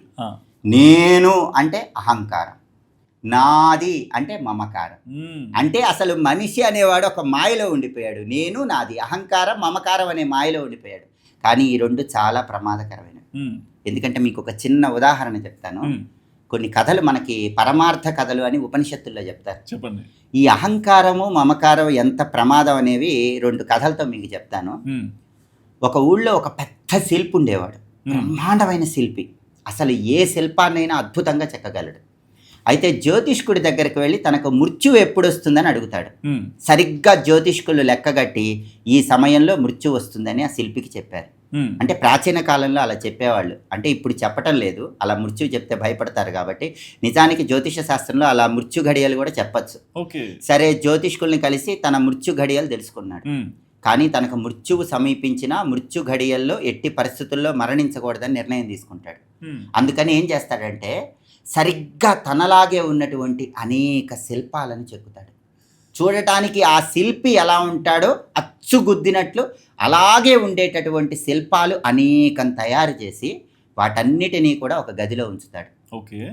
అయితే జ్యోతిష్కులు చెప్పినటువంటి ఆ మృత్యు ఘడియలు వచ్చే రోజు చక్కగా భోజనం చేసి శిల్పాలకు ఏ రంగు ఉంటుందో ఆ రంగు మొత్తం కూడా రాసుకొని ఆ శిల్పాల మధ్యలో వెళ్ళి నిలబడతాడు. ఎందుకు అలా చేశాడు? యమధర్మరాజు యమపాశం వేయటానికి వస్తే ఆ శిల్పాల్లో గుర్తుపట్టకుండా ఉండాలి. ఈయన గొప్ప శిల్పి కదా, యమధర్మరాజు గుర్తుపట్టలేడు కదా. అలా చేద్దామని చెప్పి శిల్పంలాగే రంగు రాసుకొని శిల్పాలు నుంచున్నట్టే నుంచుంటాడు. ముందు పరీక్షించాలనుకుంటాడు. మృత్యు గడియలు రాకముందే నుంచుంటాడు. భార్య వస్తుంది, చుట్టూ చూస్తుంది, ఈయన ఎక్కడికి వెళ్ళాడో, ఇన్ని శిల్పాలను ఇక్కడ వదిలిపెట్టి నా భర్త ఎక్కడికి వెళ్ళాడని శిల్పాలు చూసి వెళ్ళిపోతుంది, గుర్తుపట్టలేదు. తర్వాత కొడుకులు కూతుళ్ళు అందరూ వస్తారు, ఎవ్వరు గుర్తుపట్టలేరు. ఈ శిల్పికి విపరీతంగా అహంకారం వస్తుంది, నా అంత గొప్పవాడు లేడు, నేను మృత్యువుని కూడా జయించగలనని. ఇంతలో యమధర్మరాజు యమపాశం పట్టుకుని వస్తాడు మృత్యు ఘడియల్లో. ఆ గదిలోకి రాగానే నిజంగానే శిల్పి చాలా గొప్పవాడు, యమధర్మరాజు కూడా గుర్తుపట్టలేకపోతాడు. సామధాన భేద దండోపాయాలన్నీ ఉపయోగించి ఎలాగైనా సరే శిల్పి బయటపడాలని రకరకాల ప్రయత్నాలు చేస్తాడు. కానీ శిల్పి మాత్రం ఎంత భయం ఉన్నా సరే, ఎదురుగా యమధర్మరాజు కనిపించినా సరే కదలకుండా శిల్పంలాగా అలాగే ఉండిపోయాడు. అప్పుడు యమధర్మరాజుకు ఒక ఉపాయం వచ్చింది. ఏ ఉపాయం వచ్చిందంటే, ఈ శిల్పాలన్నీ ఎవరు చెక్కారో కానీ చతుర్ముఖ బ్రహ్మ కంటే కూడా చాలా గొప్పవాడు, అంత అద్భుతంగా చెక్కాడు. కానీ ఈ శిల్పాల్లో ఒక చిన్న లోపం ఉంది. ఆ లోపం లేకపోతే మాత్రం ఈ శిల్పి బ్రహ్మ కంటే గొప్పవాడని యమధర్మరాజు పలుకుతాడు. వెంటనే తను మృత్యువు దగ్గర ఉన్నానన్న విషయం కూడా మర్చిపోయి ఈ శిల్పికి ఈగో వచ్చేస్తుంది, అహంకారం వచ్చేస్తుంది. వెంటనే నేను చెక్కిన వాటిల్లో లోపం ఉందా, ఎక్కడ ఉంది, ఏ లోపం ఉంది చూపించు, లోపమే లేదు అని బయటికి రాగానే ఇదే నీ లోపము, నువ్వెంత గొప్పవాడివైనా నీ అహంకారాన్ని వదిలిపెట్టలేకపోయావని యమధర్మరాజు తన యమపాశాన్ని విడిచిపెట్టాడు. చూసారా, అంత గొప్ప శిల్పయుండి కూడా ఆ అహంకారం, ఆ ఇగో, నాకంటే గొప్పవాడు లేడన్న భావన వల్ల ప్రాణానికి ముప్పు వచ్చింది. అలాగే మీరు అన్నారు మమకారం, నేను నాది. ఒకటి చెప్పాం, నేనంటే అహంకారం, నాది అంటే మమకారం. అవును, ఈ మమకారం అనేది కూడా చాలా డేంజరస్ అండి. ఎందుకంటే మనకి ప్రతి వస్తువు మీద ఇంట్రెస్ట్, ఇష్టం అనేది ఉంటుంది. ఎవరికైనా ఉంటుందిగా, ఇష్టం ఉండొచ్చు, కోరిక ఉండొచ్చు, కానీ అది తృష్ణగా మారకూడదు. కోరికకి తృష్ణకి తేడా ఉంది. కోరిక అంటే దాని మీద ఇష్టమే, తృష్ణ అంటే విపరీతమైన ఇష్టం, పీక్ ఇష్టం అనమాట. అంటే ఇంకా అది లేకుండా ఉండలేకపోవటం, దాన్ని తృష్ణ అంటారు. అంతేగా ఏ వస్తువు మీదైనా మనకి అటాచ్మెంట్ ఎంత ఉండాలో అంత ఉండాలి. పీక్లు అన్లిమిటెడ్ గా ఉంటే ఏమవుతుంది, పిచ్చి పడుతుంది. అంత ఇంట్రెస్ట్ ఉండకూడదుగా, తృష్ణ అంటారు. ఆ విపరీతమైన మమకారం ఉండకూడదు. అసలు ఆ మమకారం వల్ల కూడా మళ్ళీ కర్మ ఫలితం వచ్చి తర్వాతి జన్మలకు లింక్ అవుతుంది. మీరు మొట్టమొదటి ప్రశ్న అడిగారు కదా, ఎందుకండి ఒక్కొక్కళ్ళకి ఒక్కొక్క ఐడెంటిటీ ఉంటుంది, కొంతమంది ఇలా ఉంటారు, కొంతమంది అలా ఉంటారని. మొదటి క్వశ్చనే చాలా అద్భుతమైన క్వశ్చన్తో స్టార్ట్ చేశారు కదా.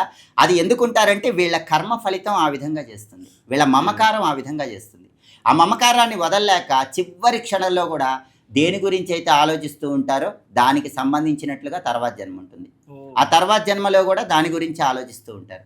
మీరు చూడండి, అందుకే చాలామంది కోట్లు సంపాదిస్తారు, సాటిస్ఫాక్షన్ ఉండదు. 100 కోట్లు సంపాదిస్తే 1000 కోట్లు చేయాలనుకుంటారు, 1000 కోట్లు సంపాదిస్తే 1,00,000 కోట్లు చేయాలనుకుంటారు. తృష్ణ అంటారు. అంటే ధన సంపాదనకి ఎండుందా, లేదుగా, తృప్తి ఉండాలి. తృప్తింజందని మనుజుడు సప్తద్వీపములనైనను జయింపజాలడు అని చెప్పి ఉంది. కాబట్టి మీకు ఒక చిన్న అద్భుతమైన కథ ఒకటి చెప్తాను. ఈ మమకారం అనేది ఎలా వెంటాడుతూ ఉంటుందనే చెప్తాను. ఒక ఊళ్ళో ఒక వ్యాపారం చేసుకునే వ్యక్తి ఉన్నాడు, వర్తకుడు. బ్రహ్మాండంగా వ్యాపారం చేశాడు, కోట్లు సంపాదించాడు. పరమ పీనాసి, పిల్లికి బెచ్చం పెట్టాడు. దాచిందంతా రోజు చూసుకుంటూ ఉండేవాడు. వయస్సు పెరిగిపోయింది, కోటాను కోట్ల ఆస్తి వచ్చింది. ఎవ్వరికీ దాన ధర్మాలు చేయలేదు. శరీరం నిండా రోగాలు, మంచం మీద పడ్డాడు. అప్పుడు ఈ వర్తకుడి కుమారులకు మాత్రం కాస్త దైవభక్తి ఉంది, దానాలు చేయాలనుకుంటారు, పుణ్యకార్యాలు చేయాలనుకుంటారు. అందుకని ఈయన పేరు మీద పూజలు చేయించడం ప్రారంభిస్తారు. ఈయనేమో మంచం మీద నుంచే పూజల కోసం డబ్బులు వేస్ట్ చేయవాకండి అని గట్టిగా అరుస్తూ ఉండేవాడు. తర్వాత ఎన్నో వ్రతాలు, పూజలు ఈయన కోసం బాగుపడాలని, లేచి నడవాలని చేస్తుంటే అవన్నీ వ్యర్థం చేయవాకండి అని చెప్పి ఈయన మంచం మీద నుంచి అరుస్తూ ఉండేవాడు. అలాగే ప్రత్యేకమైన వైద్యుల్ని పెడితే వైద్యం చేయించవాకండి, వైద్యం చేయిస్తే డబ్బు ఖర్చు అవుతుంది, వైద్యం కూడా వద్దనేవాడు. అంత పిసినారి. అయితే అంత పిసినారి ఇంకా శరీరం విడిచిపెట్టే చివరి క్షణాలు వస్తూ ఉంటే రోజు నారా నారా నారా నారా నారా అంటూ ఉండేవాడు. ఇది చూస్తున్నారు కొడుకులు. మా నాన్నగారికి జీవితం చివరి దశ వచ్చేసరికి జ్ఞానోదయం కలిగినట్టుంది, నారాయణ నామం చెప్దాం అనుకుంటున్నాడు, నారాయణ నారాయణ నారాయణ అందాం అనుకుంటున్నాడు, కానీ శరీరం సహకరించట్లేదు, మాట పడిపోయింది. జీవిత చర్మాంకానికి చివరి దశకు వచ్చేసరికి మాట పడిపోయింది. ఆయనకి ఎలాగైనా సరే మాట తెప్పియాలి. ఆయన శరీరం విడిచిపెట్టే లోపు ఆ నారాయణ నామం ఆయన నోట్లో నుంచి చెప్పించాలి. ఎందుకంటే చెప్పించి శరీరం విడిచిపెడితే తర్వాత మంచి జన్మ వస్తుంది కదా, తండ్రి రుణం తీర్చుకోవాలి కదా. అందుకని డాక్టర్లను అడిగితే డాక్టర్లు ఏం చెప్పారంటే, చాలా ఖరీదైన ఇంజెక్షన్ ఒకటి ఉంటుంది, లక్షల రూపాయల్లో ఉంటుంది, ఆ ఇంజెక్షన్ తెచ్చి చేయిస్తే మాత్రం కొద్దిగా మాట వస్తుందని చెప్తారు. అంత డబ్బు ఖర్చు పెట్టి ఆ ఇంజెక్షన్ తెప్పించి ఆ ఇంజెక్షన్ తండ్రి గారి కొడుకులు చేయిస్తారు. ఆ ఇంజెక్షన్ చేయించగానే ఆయనకి మాట వస్తుంది. వెంటనే ఆయన ఏమన్నాడు తెలుసా, నారపీచు దూడమేస్తోందిరా తరమండి అన్నాడు. అంటే నారపీచని తోవుకునేది, అది కూడా దూడ తినకూడదట, దాన్ని కూడా దాచిపెట్టుకోవాలట. చూసారా, కర్మానుగుణంగా వాసనలు ఎలా ఉంటాయి అని చెప్తూనే ప్రాణాన్ని విడిచిపెట్టాడు. ఓకే. తర్వాతి జన్మ ఏమవుతుంది, మళ్ళీ ఈ ధన వ్యామోహంతో ఏ బీరువాలోనో ఆ ధనం మధ్యలో ఉండేటటువంటి పురుగుగా జన్మొస్తుంది. ఓకే. అందుకే ధనం ఉండాలి, ధనమూలం ఇదం జగత్. ఎందుకంటే ధనం లేకపోతే ఏది నడవదు కదా. అవును. మనిషి జీవన పోషణకు అవసరమైనంత వరకు ధనం కావాలి. ఆ ధనాన్ని సాధ్యమైనంత వరకు ధర్మ మార్గంలో వేద ప్రమాణంగా సంపాదిస్తూ ఉండాలి. ఆ ధన సంపాదన ఒక స్థాయికి వచ్చిన తర్వాత తోచినంత నలుగురికి సహాయం చేయాలి. ధనం మీద ఆశ ఉండొచ్చు, తృష్ణ ఉండకూడదు. లక్షలు సంపాదిస్తే కోట్లు, కోట్లు సంపాదిస్తే ఇంకా సంపాదించాలనే తృష్ణ ఉన్నప్పుడు ఏమవుతుంది, అది తర్వాతి జన్మకు కనెక్ట్ అవుతుంది. కాబట్టి ఆశ అత్యాశకు వెళితే ఇదే ప్రమాదం. చూసారా, 2 కథలు చూడండి, అహంకారము మమకారము.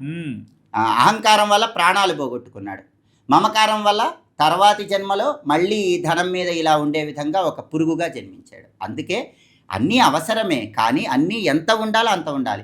ఇప్పుడు విద్యార్థులు ఉన్నారనుకోండి, నేను అనే అహంకారం ఉండొచ్చు. ఎందుకు, ఎంతవరకు ఉండొచ్చు, ఒక ర్యాంక్ కొట్టాలనుకోండి, ఆ ర్యాంక్ కొట్టడానికి నేను చెయ్యగలను అన్న ఆ సెల్ఫ్ కాన్ఫిడెన్స్ అవసరం. మమకారం ఉండాలి, నేను దాన్ని సాధించుకోవాలి, అది నాకు కావాలనే మమకారం ఉండొచ్చు. కానీ దానికి ఒక లెవెల్ ఉంటుంది, సర్టెన్ లెవెల్ ఉంటుంది, అంతే కదా. ఆ లెవెల్ దాటి ఉండకూడదు, దేనికైనా ఒక లిమిట్ ఉంటుందన్నమాట. అంటే నేను చెయ్యగలను అనుకునే కాన్ఫిడెన్స్ ఉండొచ్చు, నేను మాత్రమే చేయగలను, నాకంటే గొప్పవాడు లేడు, నేను గొప్పవాడిని అనే అహంకారం పనికిరాదు. అంటే ప్రతి మనిషికి కూడా ఎప్పుడు రకరకాల ఎమోషన్స్ ఉంటాయి, ఆనందంగా, బాధగా, ఇలా అన్ని కనిపిస్తుంటారు.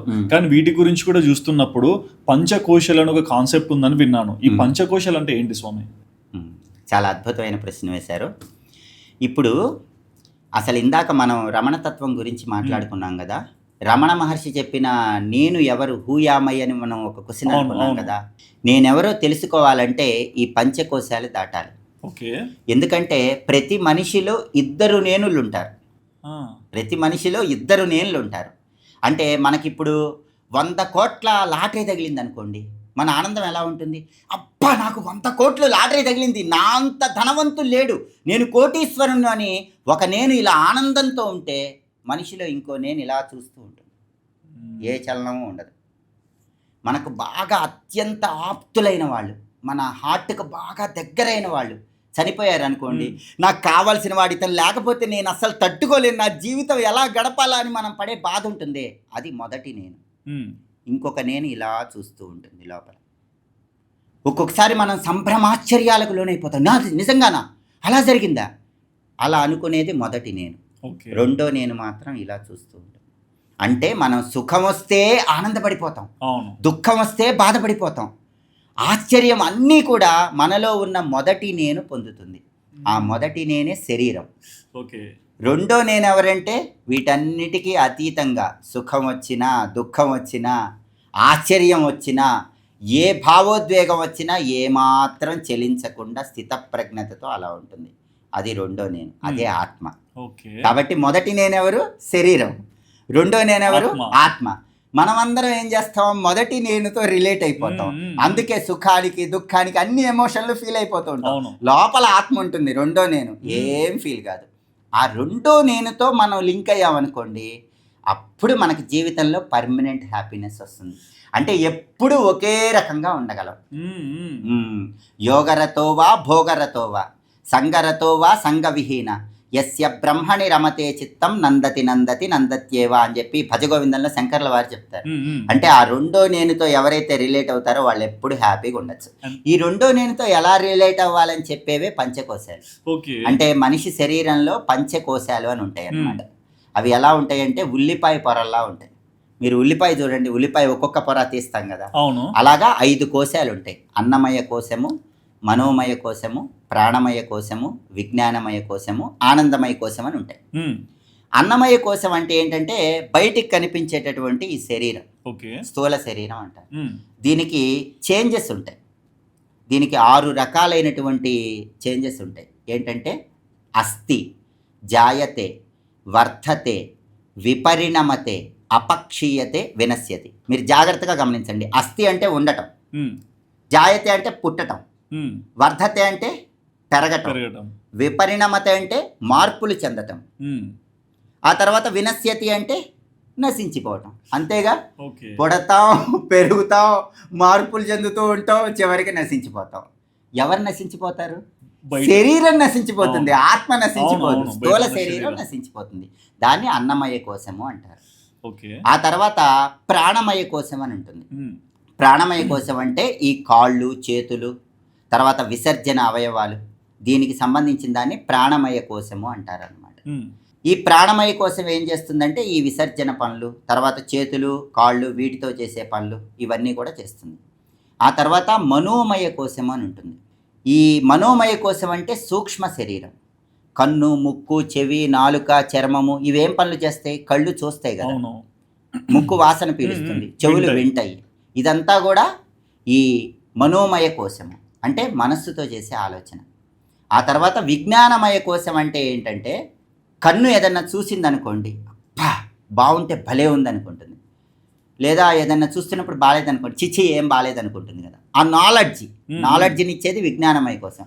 మీరు బ్రహ్మాండమైన మ్యూజిక్ వింటున్నారనుకోండి, చెవులకి ఏమనిపిస్తుంది? హ్యాపీగా ఉంటుంది. పెద్ద పెద్ద సౌండ్స్ ఉన్నాయనుకోండి, రాత్రిపూట నిద్రపోయేటప్పుడు బా ఏంటి సౌండ్స్ అనుకుంటాంగా. అంటే ఇవి కొంత నాలెడ్జ్ని కలిగి ఉంటాయిగా, అది బాగుందా బాగాలేదా అని.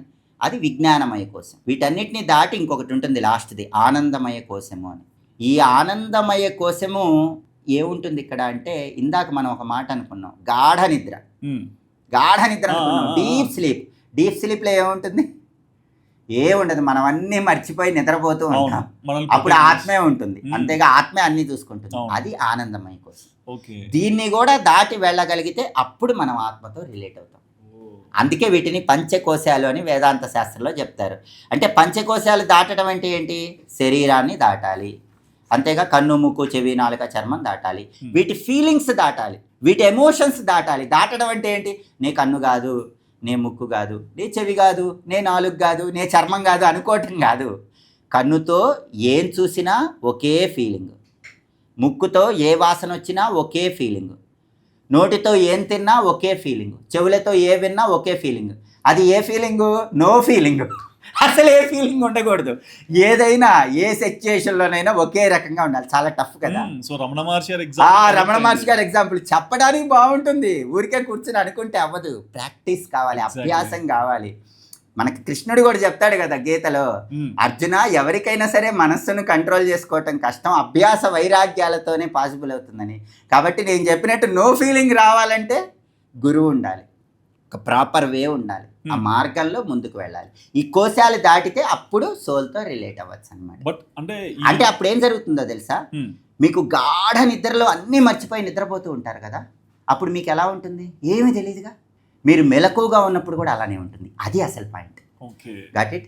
అంటే మీరు డీప్ స్లీప్లోకి వెళ్ళిపోయినప్పుడు ఎలా ఉంటుంది? దాన్ని సుషుప్తి అంటారు. గాఢ నిద్ర, డీప్ స్లీప్, అన్నీ మర్చిపోయాం, హాయిగా పడుకొని ఒక్కసారి లేచి ఎవరైనా అడిగితే ఏం చెప్తా? అప్ప అన్నీ మర్చిపోయానండి, హాయిగా నిద్రపోయానండి, ఎంత హ్యాపీగా, ఎంత రిలాక్స్డ్గా ఉంటుంది. అది మేల్కొన్నప్పుడు కూడా ఉంటుంది మన సోల్తో రిలేట్ అయితే. అది పట్టుకోవాలి గురువు ద్వారా. అదే నేను, అదే ఆత్మ.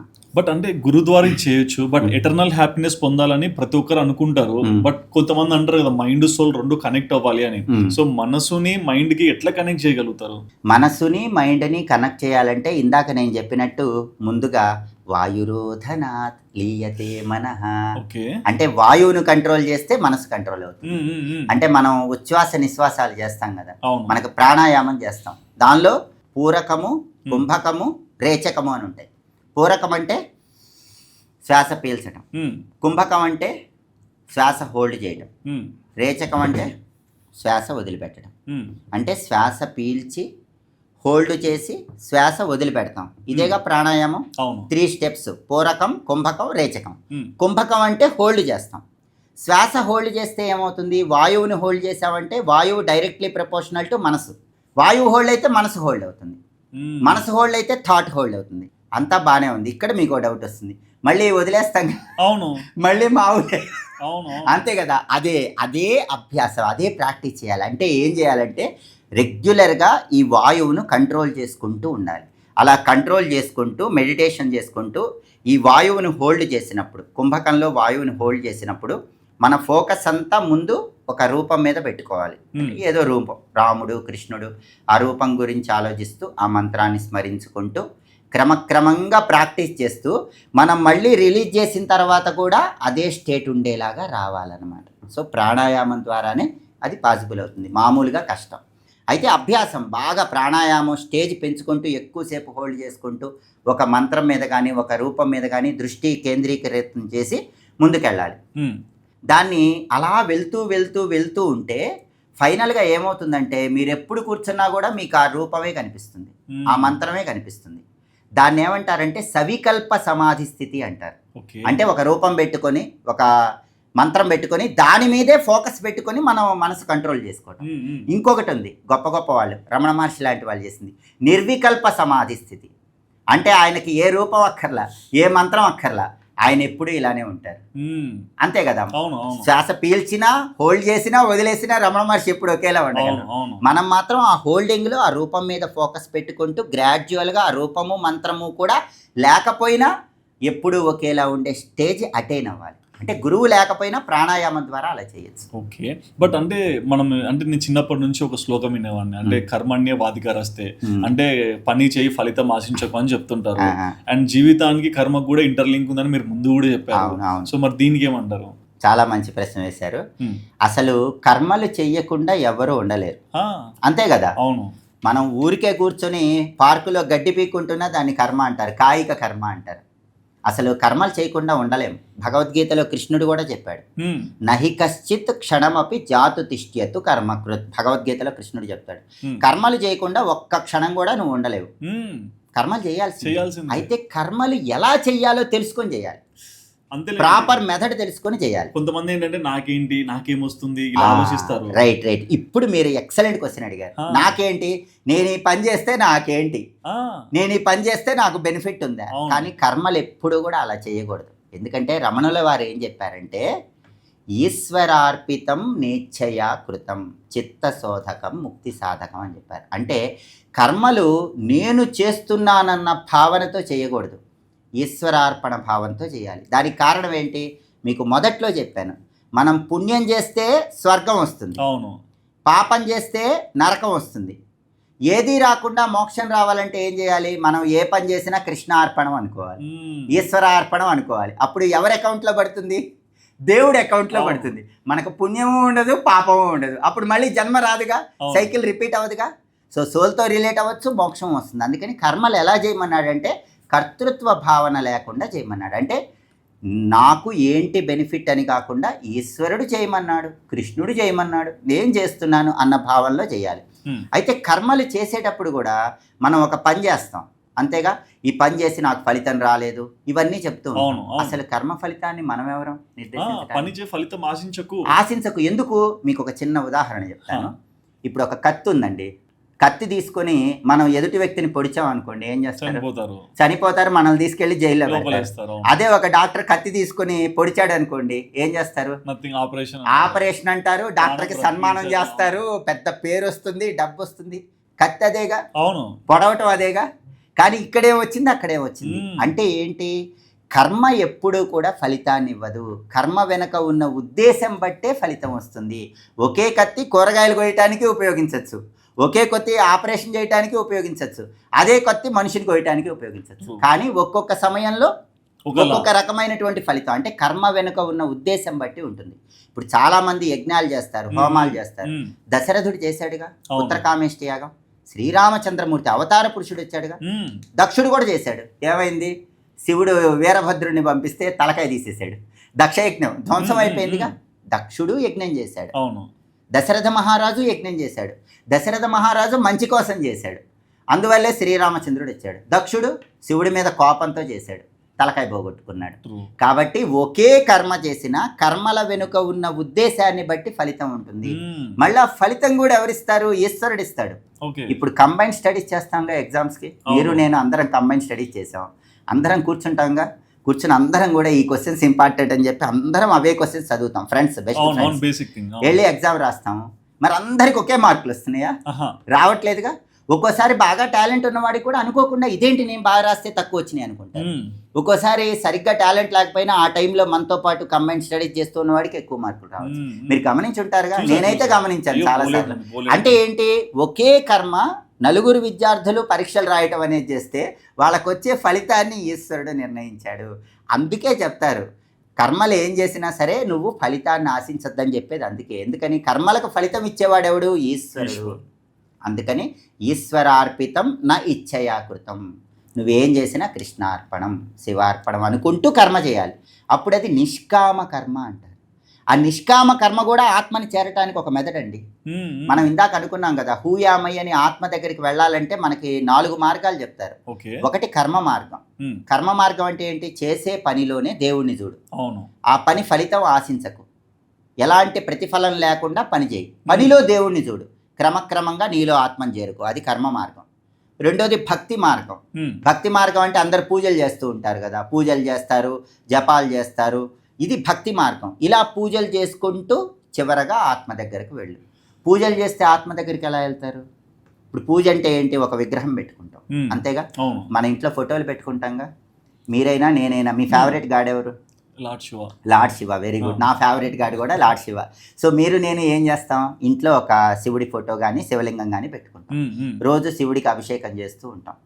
అయితే రోజు శివుడికి అభిషేకం చేస్తున్నాం అంటే శివుడు ఆ లింగంలోనే ఉన్నాడా? అన్ని చోట్ల ఉన్నాడుగా. నమ్మకం ఏం చెప్తుంది? చెట్టులో ఉంటాడు, పుట్టలో ఉంటాడు, కొండలో ఉంటాడు, బండలో ఉంటాడు, ఈ మైకులో ఉంటాడు, ఈ మైకులో ఉంటాడు, ఈ గ్లాసులో ఉంటాడు. సృష్టి అంతా ఉన్న ఈశ్వరుణ్ణి మనం శివలింగం పెట్టుకుని ఎందుకు పూజ చేస్తున్నాం? సృష్టి అంతా ఉన్న ఈశ్వరుణ్ణి చూసే మెచ్యూరిటీ మనకు రాలేదు.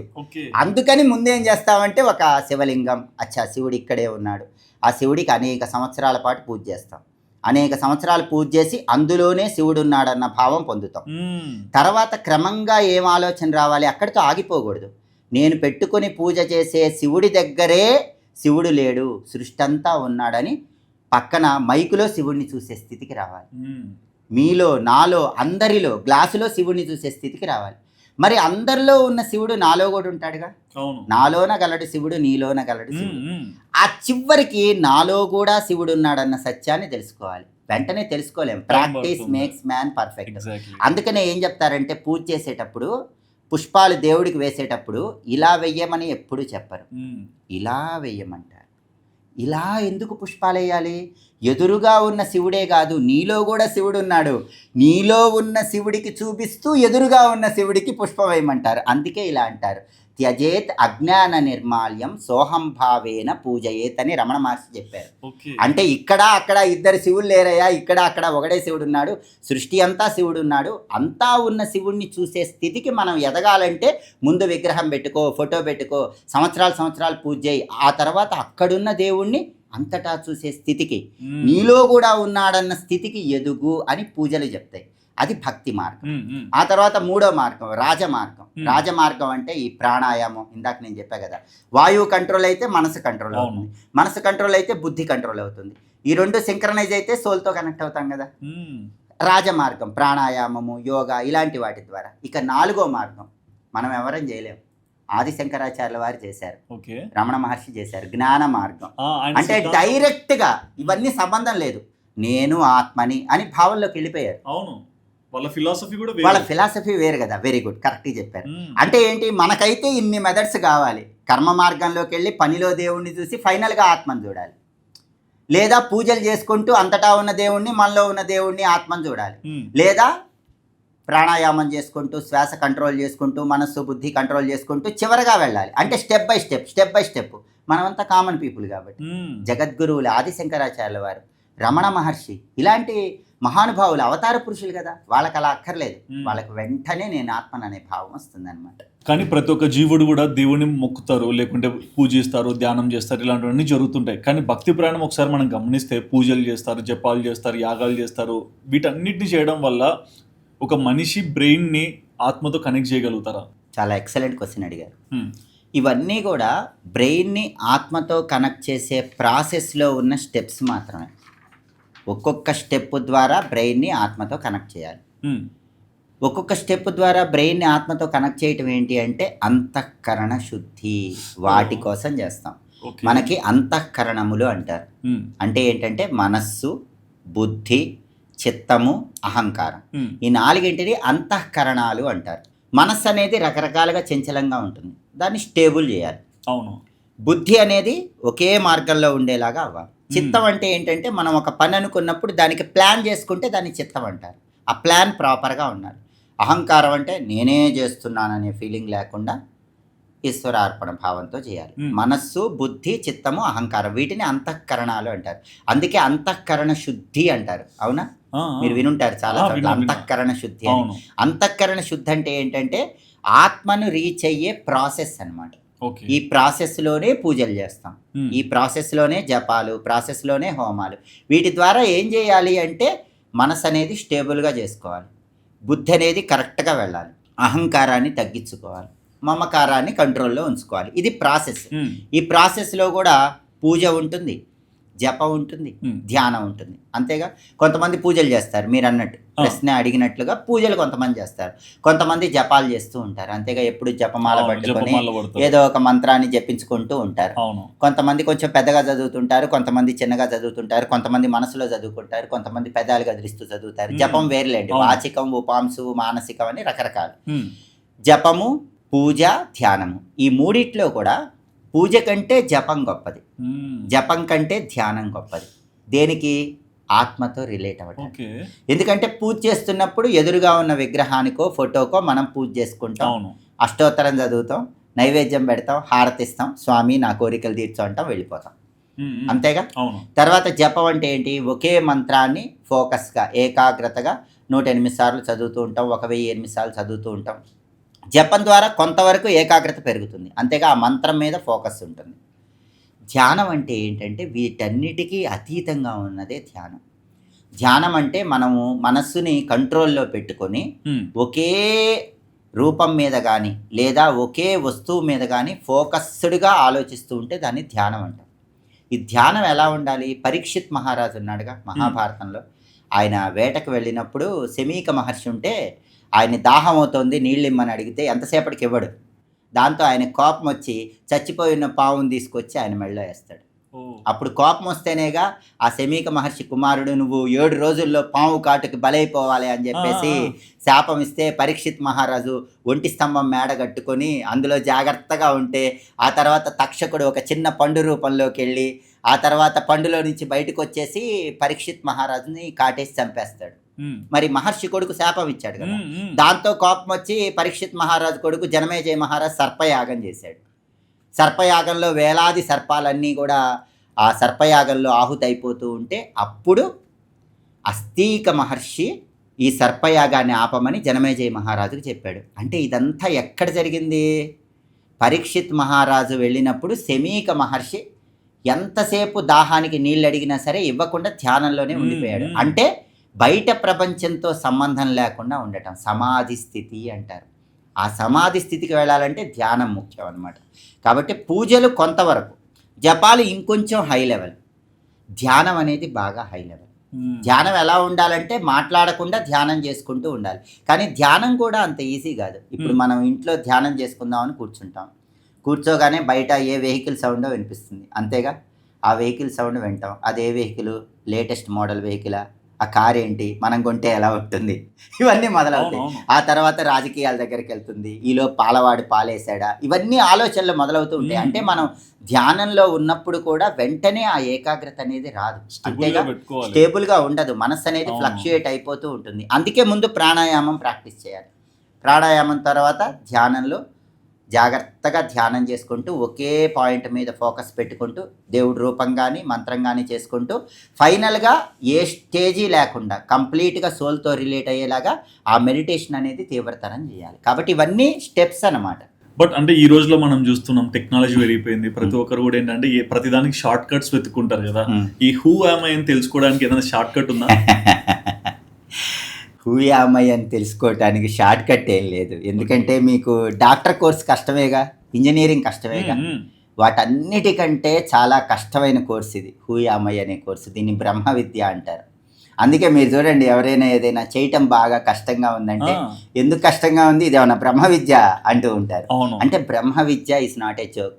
బ్రహ్మ విద్య అంటే ఆత్మజ్ఞానం, ఆత్మ సాక్షాత్కారం, సోల్తో రిలేట్ అవ్వటం. దీనికి అసలు షార్ట్ కట్లు ఏముండవు.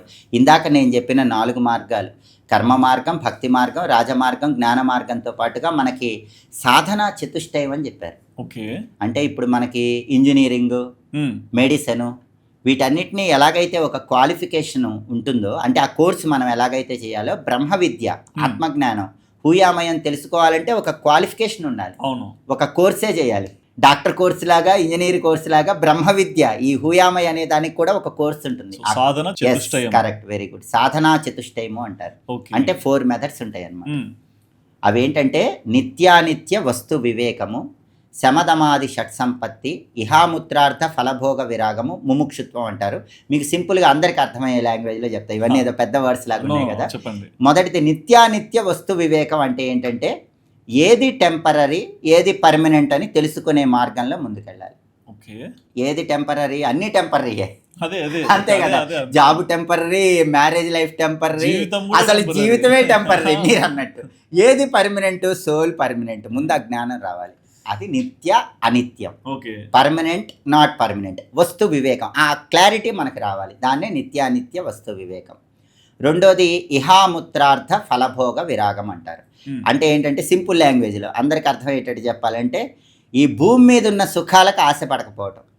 బ్రహ్మాండమైన బిల్డింగ్, 3 స్టార్ బిల్డింగ్ కట్టాలండి, మొత్తం ఏసీ పెట్టుకోవాలండి, అసలు హోమ్ థియేటర్ పెట్టుకోవాలండి, బ్రహ్మాండమైన కార్లు 2 ఉండాలండి. ఇట్లా ఈ ఇళ్ళు, వాహనాలు, ల్యాండ్లు కొనాలండి, గోల్డ్ బిస్కెట్లు కొనాలండి, ఈ ఇళ్ళు, వాహనాలు, బంగారం ఇలాంటివన్నీ కొనుక్కోవాలన్న ఆశ లేకుండా, వాటి మీద ఏ ఆశ లేకుండా ఉంటాం. దాన్ని ఎస్టాబ్లిష్ చేసుకోవాలి. కష్టమే. బ్రహ్మ విద్య నాటే జోక్, ఇందాకే చెప్పా కదా. అంటే అవి ఉన్నా ఎలా ఉంటామో, లేకపోయినా అలాగే ఉండే మెచ్యూరిటీని అడాప్ట్ చేసుకోవాలి. దాన్నే ఇహాముత్రార్థ ఫలభోగ విరాగం అంటారు. ఆ తర్వాత శమదమాది షట్ సంపత్తి అంటారు. అంటే ఒక 6 ఉంటాయి అన్నమాట. శమము అంటే అంతరింద్రియ నిగ్రహము, దమము అంటే బాహ్యేంద్రియ నిగ్రహం. మీకు సింపుల్గా చెప్పాలనుకోండి, కళ్ళు ఏది పడితే అవి చూడాలనుకుంటేగా చూడకూడదు, అంతేగా చెవులు ఏవి పడితే అవి వినాలనుకుంటేగా అవి వినకూడదు. అంటే బయట కనిపించే ఇంద్రియాలు మన కంట్రోల్లో ఉండాలి. అంతరింద్రియ నిగ్రహం అంటే పైకేమో మంచిగా ఉన్నట్టుగా బ్రహ్మాండంగా నటిస్తూ లోపల మాత్రం రాంగ్ థాట్స్ పెట్టుకోకూడదు, అంతేగా. అదొక ఇంద్రియ నిగ్రహం. ఇప్పుడు చాలా మంది బాహ్యేంద్రియ నిగ్రహం చూపించాలి, సమాజం కోసం చూపిస్తుంటారు, అది ఓకే. కానీ ఈ హూయామైకి అది సరిపోదు. అంటే పైకేమో మంచిగా ఉన్నట్టు చక్కగా బొట్టు పెట్టుకొని, విభూతి పెట్టుకొని, అంటే అందరూ అలా ఉండటం మంచిదే. ఎందుకంటే బయట సమాజంలో లోపల కూడా ఆ ఇంద్రియ నిగ్రహం. అసలు బయట లేని వాళ్ళే చాలా మంది ఉన్నారనుకోండి, అది వేరే విషయం. ముందు అసలు బయట ఉండాలి, ఒక జీవనం, క్రమశిక్షణతో కూడిన జీవనం ఉండాలి. బాహ్యేంద్రియ నిగ్రహం, బయటకి ఏవి పడితే అవి చేయకూడదు, సరిపోదు. అంతరింద్రియ నిగ్రహం, లోపల కూడా ఆలోచన కరెక్ట్గా ఉండాలి. చెడు వినకు, చెడు చూడకు, చెడు మాట్లాడకు, బయటకే కాదు లోపల కూడా ఒరిజినల్గా ఉండాలి. శమము దమము అంటారు. ఆ తర్వాత మూడోది ఉపరతి. ఉపరతి అంటే ఏంటంటే మనకి పూజలు కానీ ఏవి చెప్పినా సరే ఫలితం ఆశించకుండా వాటిని చేసి వదిలేయటం ఈశ్వరార్పణ భావంతో. తర్వాత తితీక్ష. తితీక్ష అంటే ఏంటంటే ఇప్పుడు చలికాలం వచ్చిందనుకోండి, విపరీతమైన చలి ఉంటుందిగా, వామో ఈ చలి తట్టుకోలేమని రగ్గులు కప్పుకుంటాం, స్వెటర్లు వేసుకుంటాం, ఇవన్నీ చేస్తుంటాం కదా. కానీ చలి ఎంత ఉన్నా స్టేబుల్గా ఒకేలా ఉండాలి. విపరీతమైన ఎండాకాలం వస్తే ఏసీ వేయండి, ఏసీ లేకుండా నేను రాలేనండి అంటాం, అవునా. అంటే శీత ఉష్ణ పరిస్థితుల్ని సమంగా చూడగలగటం. ఎంత ఎండ ఉన్నా, ఎంత చలి ఉన్నా ఒకే రకంగా ఉంటాం. యోగులకే సాధ్యంగా, దాన్ని ప్రాక్టీస్ చేయాలి. అందుకే రోజు చన్నీళ్ళ స్నానం చేయమంటారు. మీకు తెలుసా, యోగాలో కూడా చాలా మంది చన్నీళ్ళ స్నానం చేయమంటారు. చలికాలంలో కూడా యోగా చేసేవాళ్ళు చన్నీళ్ళ స్నానం చేస్తారు. ఎందుకు? ఇంద్రియ నిగ్రహం కలుగుతుంది. ఏ కాలంలోనైనా చన్నీటి స్నానం అనేది ఇంద్రియ నిగ్రహాన్ని. అయ్యప్ప దీక్షల్లో కూడా చన్నీటి స్నానం చేస్తారు కదా. అంటే మనం కంట్రోల్గా ఉండాలి. ఎండాకాలమైనా చలికాలమైనా ఎప్పుడూ ఒకే రకంగా ఉండగలగాలి. దీన్ని తితీక్ష అంటారు. ఆ తర్వాత శ్రద్ధ. శ్రద్ధ అంటే ఏంటి? ఎవరైనా గురువు మంచి విషయం చెప్పాడు అనుకోండి, ఏదో చెప్పాడు బాగానే ఉంది అని వదిలేయటం కాదు, గురువు చెప్పిన మాట నమ్మాలి. గురు వేదాంత వాక్యాదిషు విశ్వాస ఇది శ్రద్ధ. అంటే ముందు అది నమ్మాలి. ఇప్పుడు హూయామయ్య అని ఒక కాన్సెప్ట్ ఉంది, సోల్తో రిలేట్ అవ్వాలి అని నేను చెప్తున్నాను అనుకోండి, మీరు క్వశ్చన్లు అడుగుతున్నారు అనుకోండి, మనం చెప్పిన ఈ విషయాన్ని ఆడియన్స్ నమ్మాలి. అది శ్రద్ధ అన్నమాట. నమ్మితే గనక శ్రద్ధవాన్ లభతే జ్ఞానం. ఆ శ్రద్ధ వల్ల నాలెడ్జ్ వస్తుంది. జ్ఞానాదేవతు కైవల్యం, దానివల్ల మోక్షం వస్తుంది. అంతే కదా, అది నమ్మి ఆచరిస్తే వస్తుంది. ఆఖరిది సమాధానం. ఓకే. సమాధానం ఏంటంటే ఇప్పుడు చెప్పిన మెథడ్స్లో బయట లోపల కంట్రోల్ చేసుకుంటూ సోల్తో రిలేట్ అయ్యే ప్రాసెస్లో ముందుకెళ్తే మనకు ఒక సమాధానం వస్తుంది. ఆ సమాధానం ఏంటంటే 4 వేదాలు చెప్పిన సమాధానాలు. ఫైనల్గా హూయామయ్యం తెలుసుకొని ఎక్కడ ఎండ్ అవ్వాలి? 4 వేదాల్లో చెప్పారు, 4 వాక్యాలు, బ్రహ్మాండమైన వాక్యాలు చెప్పారు, అక్కడ ఎండ్ అవ్వాలి. ఏంటా వాక్యాలు? అహం బ్రహ్మాస్మి, అయం ఆత్మా బ్రహ్మ, సోహం తత్వమసి. ఒక్కో వేదం ఒక్కో వాక్యం చెప్పింది. ఏంటండి ఈ 4 వాక్యాలకు మీనింగ్ అంటే, ఈ 4 వాక్యాలకు మీనింగ్ ఒకటే.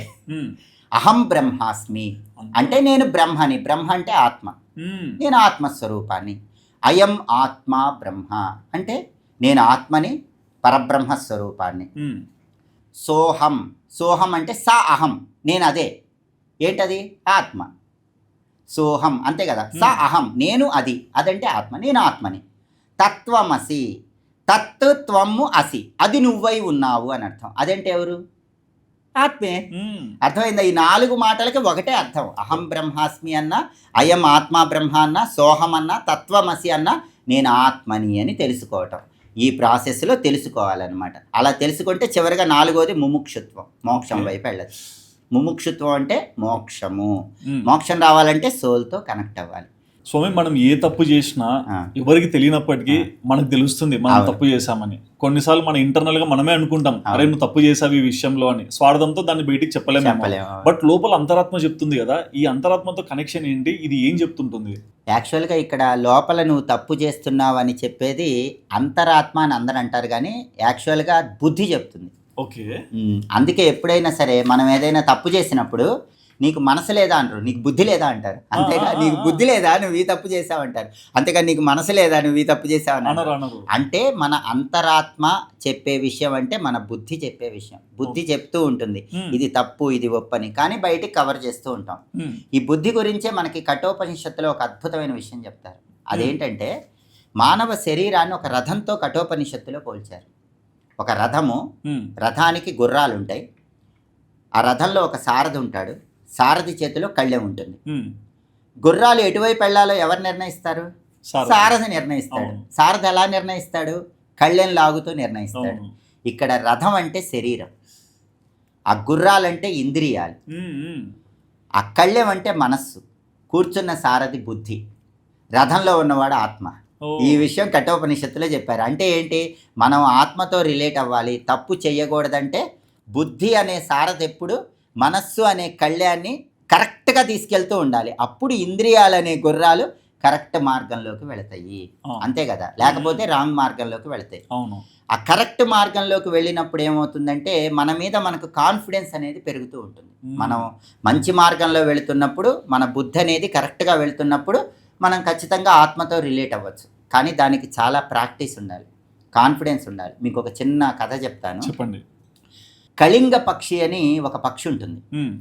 ఈ కథని మనకి పౌరాణిక గ్రంథాల్లో చెప్తారు. అయితే ఆ కళింగ పక్షి గుడ్లు పెట్టినప్పుడు ఆహారం కోసం వెళ్ళిపోతుంది. వెళ్ళిపోయినప్పుడు అక్కడ సముద్రం ఒక్కసారిగా వచ్చి కళింగ పక్షి పెట్టిన గుడ్లు మొత్తం కూడా లాక్కొని వెళ్ళిపోతుంది. ఓకే. ఆ కళింగ పక్షి వచ్చి చూస్తే గుడ్లు ఉండవు, విపరీతంగా బాధపడుతుంది. సముద్రుడి మీద ఉక్రోషం వస్తుంది.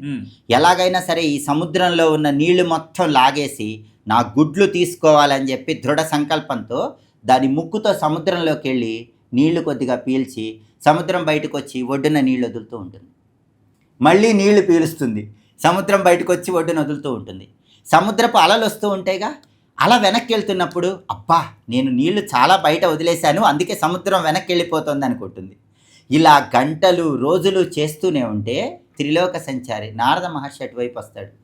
చూసి నవ్వుకుంటాడు. కళింగ పక్షి దగ్గరికి వెళ్ళి నువ్వేం చేస్తున్నావు అంటే నా గుడ్లు సముద్రుడు లాక్కెళ్ళిపోయాడు, ఈ సముద్రంలో ఉన్న నీళ్లు మొత్తం కూడా పీల్ చేసి బయట వదిలేసి నా గుడ్లు తెచ్చుకుంటా అంటుంది.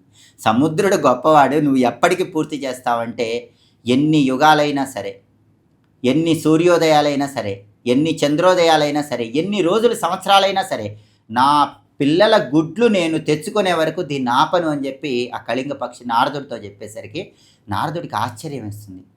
ఆత్మజ్ఞానం కలిగినటువంటి ఒక యోగికి ఉండేటటువంటి ఆ సామర్థ్యము, ఆ కాన్ఫిడెన్స్ ఆ పక్షిలో చూసి నారద మహర్షి ఏం చేస్తాడంటే తన తపశ్శక్తితో ఒక్క క్షణం ఆ సముద్రంలో జలం మొత్తం కూడా లాగేస్తాడు. అప్పుడు ఆ కళింగ పక్షుల్ని గుడ్లు తీసుకొని వెళ్ళిపోతే మళ్ళీ ఆ సముద్రాన్ని నారద మహర్షి విడిచిపెట్టాడని మనకి పరమార్థ కథల్లో చెప్తారు. అంటే ఎవరైనా సరే బయటికి తప్పు చేసినా సరే దాన్ని కవర్ చేస్తూ ఉంటారు. అవును. దాన్ని చెప్పటం చాలా కష్టం. కానీ లోపల నువ్వు తప్పు చేసావు అని చెప్పి ఆ హెచ్చరిక చేసే అంతరాత్మ అంటున్నారే, అది మన బుద్ధి అన్నమాట. మనస్సు 100 రకాలుగా ఆలోచిస్తూ ఉంటుంది. కానీ ఫైనల్గా బుద్ధి ఏం చెప్తుంది? నువ్వు 99 రకాలు తప్పుగా ఆలోచిస్తున్నావు, ఇదిగో ఈ 100వ రకమే కరెక్ట్ అని బుద్ధి చెప్తుంది. అందుకే ఆ బుద్ధి చెప్పిన మార్గంలో నడవాలి. ఒకవేళ తప్పు చేసినా కూడా దాన్ని నిర్భయంగా చెప్పగలగాలి. ఆ స్థితప్రజ్ఞతతో ముందడుగు వేయాలి. దానికి అభ్యాసం కావాలి. అది ఈ కళింగ పక్షి కథ ద్వారా మనం తెలుసుకున్నది ఏంటంటే అలాంటి అభ్యాసాన్ని మనం పొందగలగాలి. అప్పుడు ధైర్యంగా చెప్పచ్చు. ఇప్పుడు మీరు మొదట్లో చెప్పినప్పుడు కూడా అంటే డీప్ స్లీప్లో ఉన్నప్పుడు మొత్తం అంతా ఆఫ్ అయిపోతుంది, లేసాక మంచి జీవితం స్టార్ట్ అవుతుంది. సో ఇది డైలీ జరిగే ప్రాసెస్. కొంతమంది ఏంటంటే లేసాక ఈ రోజు నాదే అంతా అనే అహంకారం కూడా కొంచెం ఎక్కువ యాడ్ అవుతుంటుంది. సో ఈ అహంకారం కానీ నేనే నడిపిస్తున్నానంతా నాదే సర్వం అని ఫీల్ అవుతుంటారు కదా, ఇది ఎంతవరకు దారితీస్తుంది? అహంకారం ఎంతవరకు దారితీస్తుంది అంటే నేను తప్ప ఎవరూ చేయలేరు, ఏ పని చేయలేరు, నేనే అన్నిటికీ కారణం అన్న స్థితికి తీసుకొస్తుంది. అసలు ఈ అహంకారం గురించి కూడా మనకి పరమార్థ కథల్లో ఒక అద్భుతమైన కథ చెప్తారు. అసలు జంతువులన్నిటికంటే మనిషి చాలా గొప్పవాడు. అవునా? జంతువునాం నరజన్మ దుర్లభం అన్నారు. జంతువులన్నిటిలోకి నరజన్మ చాలా గొప్పది, మానవ జన్మ చాలా గొప్పది. కానీ ఒకసారిట జంతువులన్నీ కూడా అడవిలో సమావేశం పెట్టుకున్నాయి. మన నక్క, జిత్తుల మారి నక్క, తెలివితేటలు ఎక్కువ కదా. నక్క లేచి ఏమంటుందంటే, మనిషి మనకంటే ఏ విధంగా గొప్పవాడు? మనందరికీ ఒక్కొక్క జంతువుకి ఒక్కొక్క శక్తి ఉంది, కానీ మనిషికి మనకంటే తక్కువ శక్తులే ఉన్నాయి. కానీ అందరికంటే మనిషి గొప్పవాడని ఎలా తీర్మానించారు? కాబట్టి ఇది తప్పు, జంతువులే గొప్ప మనిషి కంటే అని మనం నిరూపించాలని నక్క చెప్తుంది. ఎందుకంటే ఇలాంటి ఆలోచనలు నక్కకు వస్తాయిగా, జిత్తులు మారి నక్క అంటారు. అది చెప్పేసరికి సరే జంతువులన్నీ కూడా తీర్మానించుకొని మనిషి కంటే జంతువులు గొప్ప నిరూపించాలనుకొని ఇక్కడికి దగ్గరలో ఒక ఆశ్రమం ఉంటుంది. ఆశ్రమంలో ఒక సాధువు ఉంటాడు. ముందు ఆ సాధువుతో ఒప్పిద్దాము. ఆ సాధువు ఒప్పుకుంటే ఒక మనిషి ఒప్పుకున్నట్టేగా. ఒక మనిషి ఒప్పుకుంటే మనిషి కంటే మనం గొప్పని తెలిసినట్టే కదా అని చెప్పి ఆ సాధువు దగ్గరికి బయలుదేరి వెళ్తాయి. ఆ సాధువు దగ్గరికి వెళ్ళిన జంతువులు ఒక్కొక్కటి వాటి గొప్పలు చెప్పడం మొదలు పెడతాయి. ఏనుగు ఏమంటుందంటే, నా కాలంత ఉండడు మనిషి, నాకంటే ఎలా గొప్పవాడు, నన్ను చూస్తేనే భయపడిపోతాడని ఏనుగు అంటుంది. సింహము, పులి ఇవేమంటాయంటే, నన్ను చూడగానే ఒక్కసారి మనుషులు పారిపోతారు, నేను ఎక్కడ మీద పడతానోనని, మరి నాకంటే మనిషి ఎలా గొప్పవాడవుతాడు అని సింహం అంటుంది, పులి అంటుంది. ఆ తర్వాత గాడిదేమో, నేను చేసినంత చాకిరి మనిషి చేయగలడా, నేను ఎన్ని మూటలు మోస్తాను, ఎంత బరువులు మోస్తాను, నాకంటే మనిషి తెలివి గొప్పవాడు కాదు కదా అంటుంది. కోత ఏమంటుందంటే, నేను చెట్లు అటు ఇటు ఎగురుతూ ఉంటాను, మనిషి ఎగరగలడా అని కోత అంటుంది. ఆ తర్వాత నక్కేమో, నాకున్న తెలివితేటలు మనిషికి లేవు, కాబట్టి మనిషి మాకంటే ఎలా గొప్పవాడు, మీరు ఒప్పుకోవాలి స్వామి అని ఆ మహర్షితో అంటాయట. అప్పుడు ఆ మహర్షి ఏం చెప్తాడంటే, నిజమే, మనిషి కంటే జంతువులన్నీ కూడా చాలా గొప్పవే, కానీ ఒక్క విషయంలో మాత్రం మనిషే జంతువుల కంటే గొప్పవాడు అని చెప్తాడు. ఏంటి ఆ విషయం అంటే, మీరందరూ కూడా మీకు దేవుడు స్వయంగా ఇచ్చినటువంటి బుద్ధిని మార్చుకోలేరు, కానీ ఒక్క మనిషి మాత్రమే తాను తలుచుకుంటే సాధన ద్వారా తనకున్న బుద్ధిని మార్చుకోగలడు. అందుకే మీకందరికంటే కూడా మనిషి గొప్పవాడని ఆ తపస్సు చేసుకునే సాధువు చెప్తే, జంతువులన్నీ నిజమే, మేమైతే మా బుద్ధి మార్చుకోలేము, మనిషి మార్చుకోగలడని ఒప్పుకొని వెళ్ళిపోయినాడు. కాబట్టి బుద్ధిని మార్చుకోగలిగిన శక్తి ఒక్క మనిషికే ఉంటుంది. అలా బుద్ధిని మార్చుకోగలిగినప్పుడే అహంకారం అనేది తగ్గుతుంది. అహంకారం ఎందుకు పోగొట్టుకోవాలి? అసలు ఆత్మజ్ఞానం, సోల్తో కనెక్ట్ అవ్వాలంటే ముందు అహంకారం పోవాలి. అహంకారం పోవాలి, ఏ ఫీలింగు లేకుండా ఉండాలి, అప్పుడే సోల్తో కనెక్ట్ అవుతాం. ఎందుకంటే శ్రీకృష్ణ పరమాత్మ ఎప్పుడు చేతిలో మురళి పట్టుకుని ఉంటాడుగా. అవును. ఒకసారి రుక్మిణీదేవికి అనుమానం వస్తుంటా, ఇదేంటి నా స్వామికి అందరికంటే మురళి అంత ఇష్టమా, 24 గంటలు మురళి చేతిలో పట్టుకుని ఉంటాడు, ఏంటి దానిలో ఉన్న గొప్పతనం, మురళి నాకంటే గొప్పదా అని రుక్మిణీదేవికి అనుమానం వస్తుందట. ఇది శ్రీకృష్ణుడు గమనిస్తాడు. సరే అని చెప్పి నిద్రపోతున్నట్టు నటిస్తాడు. అప్పుడు రుక్మిణీదేవి ఆ మురళి దగ్గరకు వచ్చి స్వామి చేతిలో ఉన్న మురళి తీసుకొని దానికి ప్రాణప్రతిష్ఠ చేస్తుంది. ప్రాణప్రతిష్ఠ చేయటం అంటే దానికి మాట్లాడే శక్తి రావటం. ఇప్పుడు మురళిని అడుగుతుంది, నువ్వు ఏ ఏ తీర్థయాత్రలు చేసావు, ఏ ఏ పుణ్యక్షేత్రాలు సందర్శించావు, స్వామి నామాన్ని ఎన్ని లక్షల సార్లు చెప్పించావు, ఎందుకు స్వామి ఎప్పుడు నిన్ను పట్టుకొని ఉంటాడంటే, ప్రాణప్రతిష్ఠ జరిగిన మురళి ఏం చెప్తుందంటే, ప్రాణప్రతిష్ఠ అంటే మాటలు వస్తాయి, నేనేం చేశానో నాకు తెలియదు, స్వామి నన్ను ఎందుకు ధరిస్తాడో నాకు తెలియదు, నేనే పుణ్యాలు చేయలేదు అంటుంది. కాదు నువ్వు చెప్పటం లేదు, నువ్వు చెప్పు అని రుక్మిణీదేవి 2-3 సార్లు అడిగితే అప్పుడు ఆ మురళి బాగా ఆలోచించి, అమ్మ ఒక్కసారి నన్ను గమనించండి, జాగ్రత్తగా నన్ను గమనిస్తే స్వామి నన్ను ఎందుకు ధరించాడో మీకే తెలుస్తుంది అంటుంది. అప్పుడు రుక్మిణీదేవి మురళిని ఒక్కసారి నిశితంగా పరిశీలిస్తుంది. స్వామివారి చేతిలో ఉన్న మురళి ఏముంటుంది దానిలో? ఏమీ ఉండదు, లోపలంతా డొల్ల, ఖాళీగా ఉంటుంది. అంటే ఏదైతే ఏమీ ఉండదో అదే భగవంతుడికి ఇష్టం. అందుకే మురళి అంటే ఇష్టము. ఏమీ ఉండకపోవటం అంటే అహంకారం ఉండకూడదు, మమకారం ఉండకూడదు, రాగద్వేషాలు ఉండకూడదు, నేను నాది అనే భావం ఉండకూడదు. సమం సర్వేషు భూతేషు తిష్టంతి పరమేశ్వరం. అందరిలో ఉన్న భగవంతుడిని ఒకేలా చూడగలిగే స్థితి వచ్చినప్పుడు అప్పుడు మనిషి దైవానికి దగ్గర అవుతాడు, ఆత్మతో రిలేట్ అవుతాడు. అంతేగా త్వమేవాహం త్వమేవాహం. ఇప్పుడు మీరు నేను ఒకటే అన్న భావంలో నేను ఉండలేనుగా, కానీ ఆ స్థితికి రావాలి.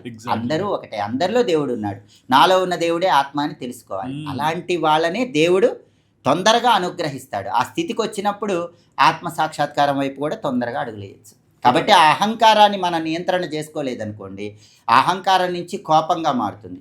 ఆ కోపంతో ఏదైనా సాధించాలనే తృష్ణ బయలుదేరుతుంది. ఆ తృష్ణ వచ్చిందనుకోండి, ఆ కోరిక తీరే వరకు కూడా ఆ తృష్ణ అలానే ఉంటుంది. ఒక కోరిక తీరితే ఆగిపోతుందా? ఒక కోరిక తర్వాత ఇంకో కోరిక, ఇంకో కోరిక తర్వాత ఇంకో కోరిక. కోరికలు ఇన్ఫినిటీ కదా. కోరిక తీరకపోతే కోపం వస్తుంది, కోరిక తీరకపోతే కోపం, కోరిక తీరితే ఇంకో కోరిక తీరలేదని దుఃఖం. అంటే తీరినా తీరకపోయినా సమస్య, తీరకపోతే కోపం, తీరితే ఇంకో కోరిక తీరలేదని దుఃఖం. కాబట్టి కోపము దుఃఖము ఉండకూడదు, రాగము ద్వేషము ఉండకూడదు. కోరికలు అనేవి అధీనంలో ఉంచుకునే స్థితికి వెళ్ళాలి. అలా వెళ్ళాలంటే అహంకారం కంట్రోల్లో ఉండాలి. బట్ అంటే ఎక్కువ మందిలో మనం చూస్తుంటాము, అంటే జీవితం చాలా విలువైందని చెప్పుకుంటారు. సో అందుకే జీవితంలో కష్టపడతారు, ఎదుగుతారు, ఒక స్టేజ్కి వస్తారు, డబ్బు మిగిలించుకుంటారు. కానీ ఎప్పుడైతే ఒక మనిషి జీవితం ఎండ్ అయిందో, ఈ కష్టపడి సంపాదించింది ఏది కూడా అతను వెంట రాదు కదా. మరి ఈ జీవితానికి అసలైన అర్థం ఏంటంటారు? జీవితానికి అసలైన అర్థం ఏంటంటే హూయామై, నేను ఎవరినని తెలుసుకోవాలి. అది ఏంటంటే మనం ఒక్కసారి సుధీర్ గారు మీరు జాగ్రత్తగా గమనించండి. ఒక పసిపిల్లవాడు ఉన్నాడు అనుకోండి, అమ్మలోనే ఆనందాన్ని వెతుక్కుంటాడు. అంతేగా, అమ్మ చంకలో పట్టుకుంటే అమ్మ దగ్గర నుంచి తీసుకోగానే క్యారమని ఏడుస్తూ ఉంటాడు. అంటే ఒక పసిపిల్లవాడికి ఆనందం ఎక్కడుంది? అమ్మలో ఉంది. ఇంకొంచెం పసిపిల్లవాడు పెరుగుతాడు, పెరిగి పెద్దవాడయ్యాక అమ్మ కాదు నాకు బొమ్మ కావాలంటాడు. అంతేగా, ఒక బొమ్మలో ఆనందాన్ని ఎత్తుక్కుంటూ ఉంటాడు. నాకు బొమ్మలు తెచ్చి పెట్టండి అంటాడు, ఆ బొమ్మల్లో ఆనందాన్ని ఎత్తుక్కుంటూ ఉంటాడు. ఇంకొంచెం పెద్దవాడైన తర్వాత అమ్మ బొమ్మ కాదు అమ్మాయి కావాలంటాడు. అంతేగా, అంటే సహజంగా చెప్పాలంటే టీనేజ్ వచ్చేసరికి మామూలుగా ఆకర్షణ అనేది లోనవుతాడు. ఆకర్షణకు లోనే ఏమైపోతాడు? మీరు చూడండి, కాలేజీ రోజుల్లో ఎవరైనా సరే ఆ అమ్మాయి లేకపోతే నేను చచ్చిపోతానంటారు, ఆ అబ్బాయి లేకపోతే నేను చచ్చిపోతానంటారు. అంత తీవ్రమైన ఆకర్షణలోకి వెళ్ళిపోతారు. అంతేగా, ఇక అందులోనే సర్వస్వం అనుకుంటారు. కానీ వివాహం అయిన తర్వాత అంత ఆకర్షణ ఉంటుందా? నిజానికి వాళ్ళు వివాహం చేసుకుంటే 4-5 సంవత్సరాల తర్వాత ఏమేమి ఉండదు, మళ్ళీ విడిపోతూ ఉంటారు. అందుకే శంకరాచార్యుల వారు ఎప్పుడో చెప్పారు భజగోవిందంలో, నారీ స్తనభర నాభీదేశం దృష్ట్వా మాగా మోహావేశం ఏతన్మాంసవసాది వికారం మనసి విచింతయ వారం వారం అని చెప్పారు. అంటే స్త్రీ సౌందర్యాన్ని చూస్తే మనకు వ్యామోహం కలుగుతుంది, స్త్రీ సౌందర్యం వెనక ఉన్నటువంటి యథార్థాన్ని చూస్తే ఆ వ్యామోహం ఉండదు. కాబట్టి పదార్థాన్ని చూడటం కాదు, యథార్థాన్ని చూడాలి. అంటే వాస్తవాన్ని చూడాలి. వాస్తవంగా వెనక ఏముంటుంది? మాంసం ముద్ద. కానీ బయటికి ఆకర్షణలకు లోనవుతాం.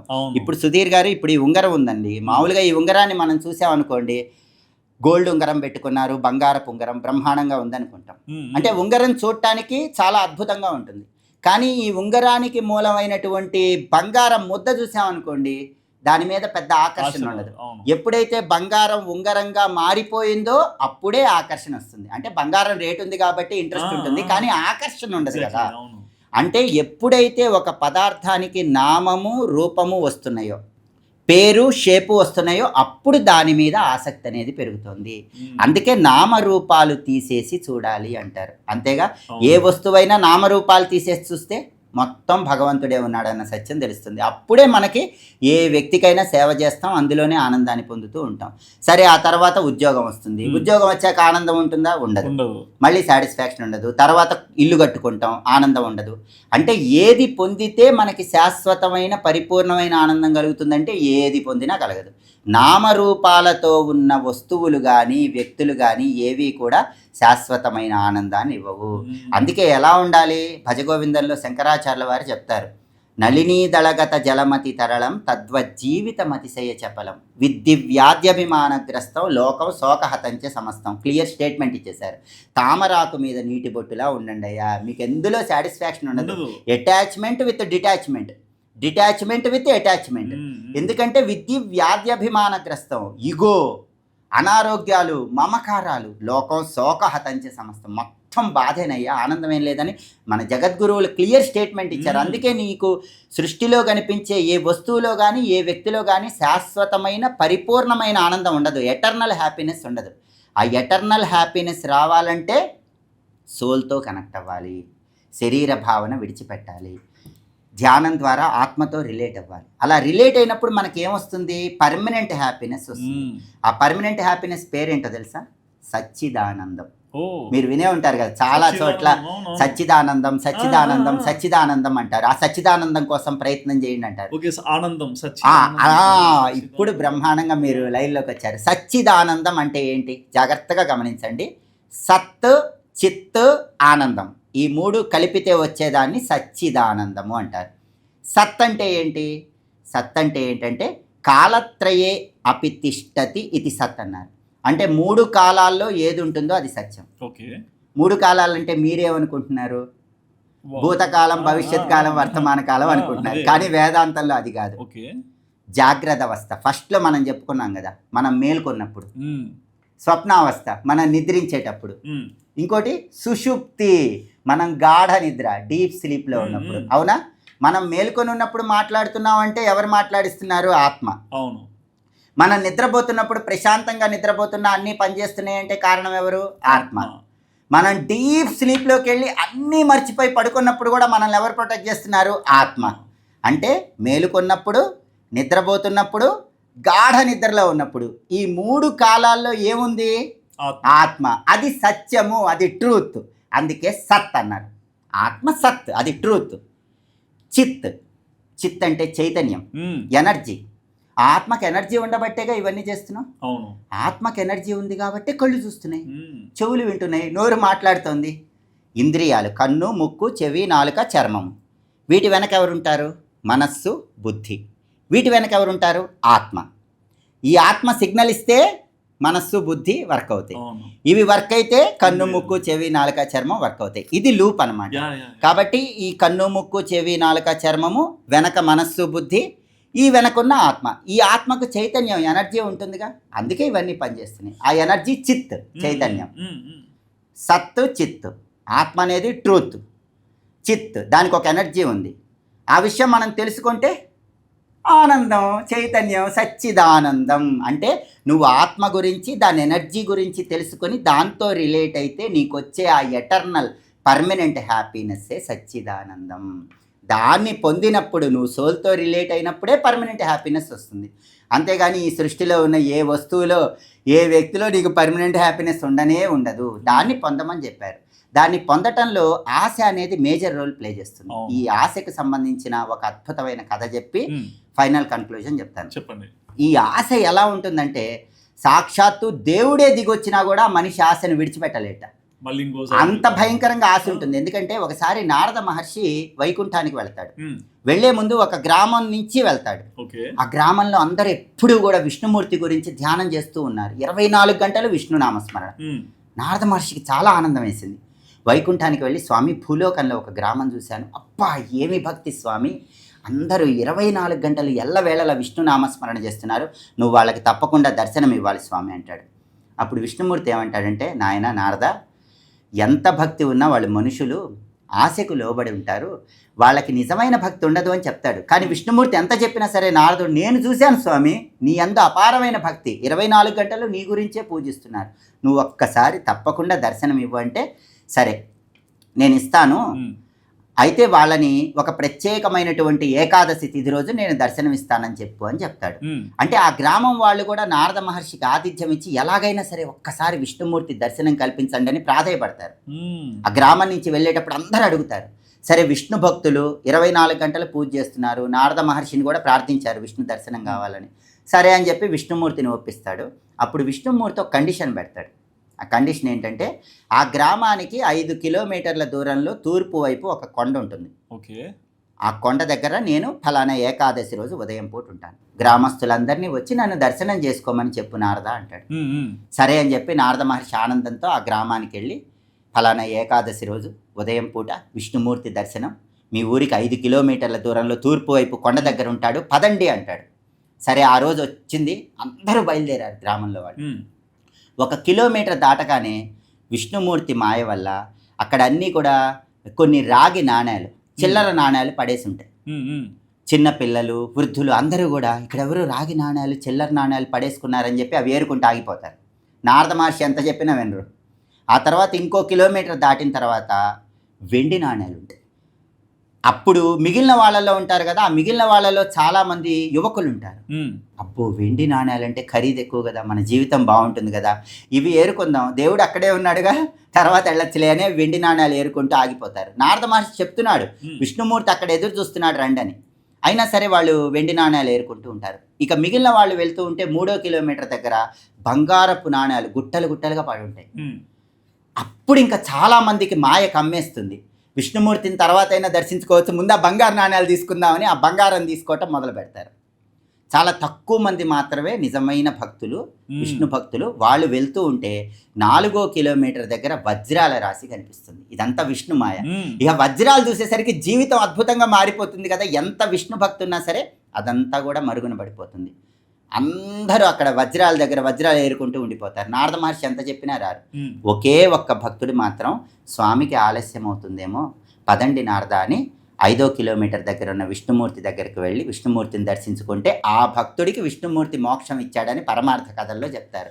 అంటే వీళ్ళందరూ కూడా ఆశ వల్ల ఆగిపోయారు, స్టెప్ బై స్టెప్. అంటే ఆశ లెవెల్స్ అనమాట. కొంతమంది ఏంటంటే స్టార్టింగ్లోనే బలహీన పడిపోయారు, కొంతమంది చాలా గొప్ప భక్తులు కంట్రోల్ చేసుకున్నారు, కానీ వజ్రాలు చూసేసరికి కంట్రోల్ తప్పిపోయారు. ఒకే ఒక్కడు మాత్రమే ఫైనల్గా భగవంతుడిని చేరుకున్నారు. ఇదంతా నేను ఎందుకు చెప్పానంటే, హూయామై అని తెలుసుకునే ప్రాసెస్లో నేను శరీరాన్ని కాదు, ఇంద్రియాలు కాదు, మనస్సు కాదు, బుద్ధి కాదు, నేను ఆత్మని, ఆ సోల్తో రిలేట్ అవ్వాలంటే ఇలా సాధనా చతుష్టయం కానివ్వండి, గురువుని ఆశ్రయించి క్రమశిక్షణతో వెళ్ళటం కానివ్వండి, ఈ బ్రీత్ కంట్రోల్ చేసుకోవటం కానివ్వండి, ఈ ప్రాసెస్లో వెళ్తున్నప్పుడు అనేక అవరోధాలు వస్తాయి. మైండ్ డివియేట్ అయిపోతుంది, ఫ్లక్చుయేట్ అయిపోతుంది, మనసు ఫ్లక్చుయేట్ అయిపోతుంది. కానీ వాటన్నిటిని దాటుకుంటూ ఎవరైతే నిజంగా ఆ భావన పొందుతాడో అలాంటి వ్యక్తి మాత్రమే ఆ ఎటర్నల్ హ్యాపీనెస్, పర్మనెంట్ హ్యాపీనెస్ పొందుతాడు. అసలు ఆ పాత్లో ట్రావెల్ చేయటం ప్రారంభించిన తర్వాతే అప్పుడప్పుడు మీరు అది టచ్ అవుతున్నప్పుడు కూడా చాలా ఎక్సలెంట్ హ్యాపీనెస్. ఎందుకంటే అది ఇంకా దాన్ని మించిన ఆనందం ఉండదు కదా. ఎప్పటికీ తరిగిపోని ఆ శాశ్వతమైన పరిపూర్ణమైన ఆనందం పొందాలంటే ఒక సద్గురువుని ఆశ్రయించి గురువు చెప్పిన మార్గంలో వెళ్ళచ్చు, సాధనా చతుష్టయాన్ని పాటించవచ్చు, ఆ ఇంద్రియ నిగ్రహం రావాలి. అన్నిటికంటే ముఖ్యం ఏంటి? అహంకారం, మమకారం. నేను నాది ఉండొచ్చు, తప్పులేదు, ఇది నాది అని ఉండొచ్చు, నేను చేయగలనని ఉండొచ్చు. కానీ పూర్తిగా అహంకారం, మమకారం, నేనే గ్రేటు, ఇది నాది, ఇది మొత్తం నాకే కావాలి, ఆ ఫీలింగ్ నుంచి బయటికి రావాలి. ఎంతవరకు అవసరమో అంతవరకు ఉండాలి. క్రమంగా సాధనలో ముందుకెళ్తూ ఉండాలి. అలా వెళితే ప్రతి ఒక్కరూ కూడా తప్పకుండా ఆ మార్గాన్ని చేరుకునే దగ్గరకు వెళతారు. పూర్తిగా చేరుకోకపోయినా ఆ మార్గం వరకు వెళ్తారు. మనకి శాస్త్రాలు ఏం చెప్పినాయి అంటే, ఈ జన్మలో మనం ఎక్కడి వరకైతే మన ధ్యానం కానీ, మన పూజ కానీ, మనం చేసేటటువంటి ఈ ఆత్మ సాక్షాత్కారం కోసం చేసే ప్రయత్నం కానీ ఎక్కడి వరకు చేసి ఆగిపోతుందో, అంటే మనం చాలా ప్రయత్నం చేస్తాము, వయసు అయిపోతుంది, శరీరాన్ని విడిచిపెడతాం కదా, విడిచిపెడితే మళ్ళీ తర్వాత జన్మలో అక్కడి నుంచే ప్రారంభం అవుతుంది. ఇది మనకు శాస్త్రాల్లోనే చెప్పారు. మళ్ళీ 0 నుంచి మొదలు పెట్టాల్సిన పని లేదు. కాబట్టి మీరు ఎంతవరకు చేయగలరో అంతవరకు చేయండి. మీ ఎదురుగా మీ ఇంట్లో ఉన్న శివలింగంలోనే కాకుండా సృష్టి అంతా ఉన్నటువంటి శివుణ్ణి, నీలో ఉన్న శివుణ్ణి దర్శించే స్థితికి ఎదిగే ప్రయత్నం చేయండి. ఆ మార్గంలో ట్రావెల్ అవ్వండి, మెడిటేషన్ చేయండి, వాయువుని కంట్రోల్లో పెట్టండి, బ్రీత్ కంట్రోల్లో పెట్టుకోండి, ఇంద్రియాలను నిగ్రహించుకోండి. ఆ ప్రాసెస్లో ట్రావెల్ చేస్తూ ఉంటే ఎప్పటికైనా శరీరం విడిచిపెడతాంగా, విడిచిపెట్టిన తర్వాత పునరపి జననం, పునరపి మరణం, పునరపి జననే జఠరేసైనం, మళ్ళీ నెక్స్ట్ జన్మ వస్తుంది కదా. ఆ నెక్స్ట్ జన్మలో చిన్న వయస్సు నుంచే దీనికి స్టార్టింగ్ మొదలవుతుంది. అలా పరిపక్వత వస్తుంది.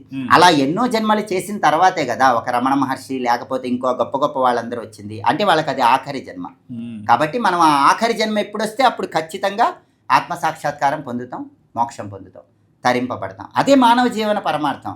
The final destination point is nothing but relating with soul. Exactly. But thank you Swami, చాలా విషయాలు క్లియర్గా చెప్పినందుకు. సర్వే జనాః సుఖినో భవంతు. స్వస్తి. అహం బ్రహ్మాస్మి, అయం ఆత్మా బ్రహ్మ, సోహం తత్వమసి. సర్వే జనాః సుఖినో భవంతు.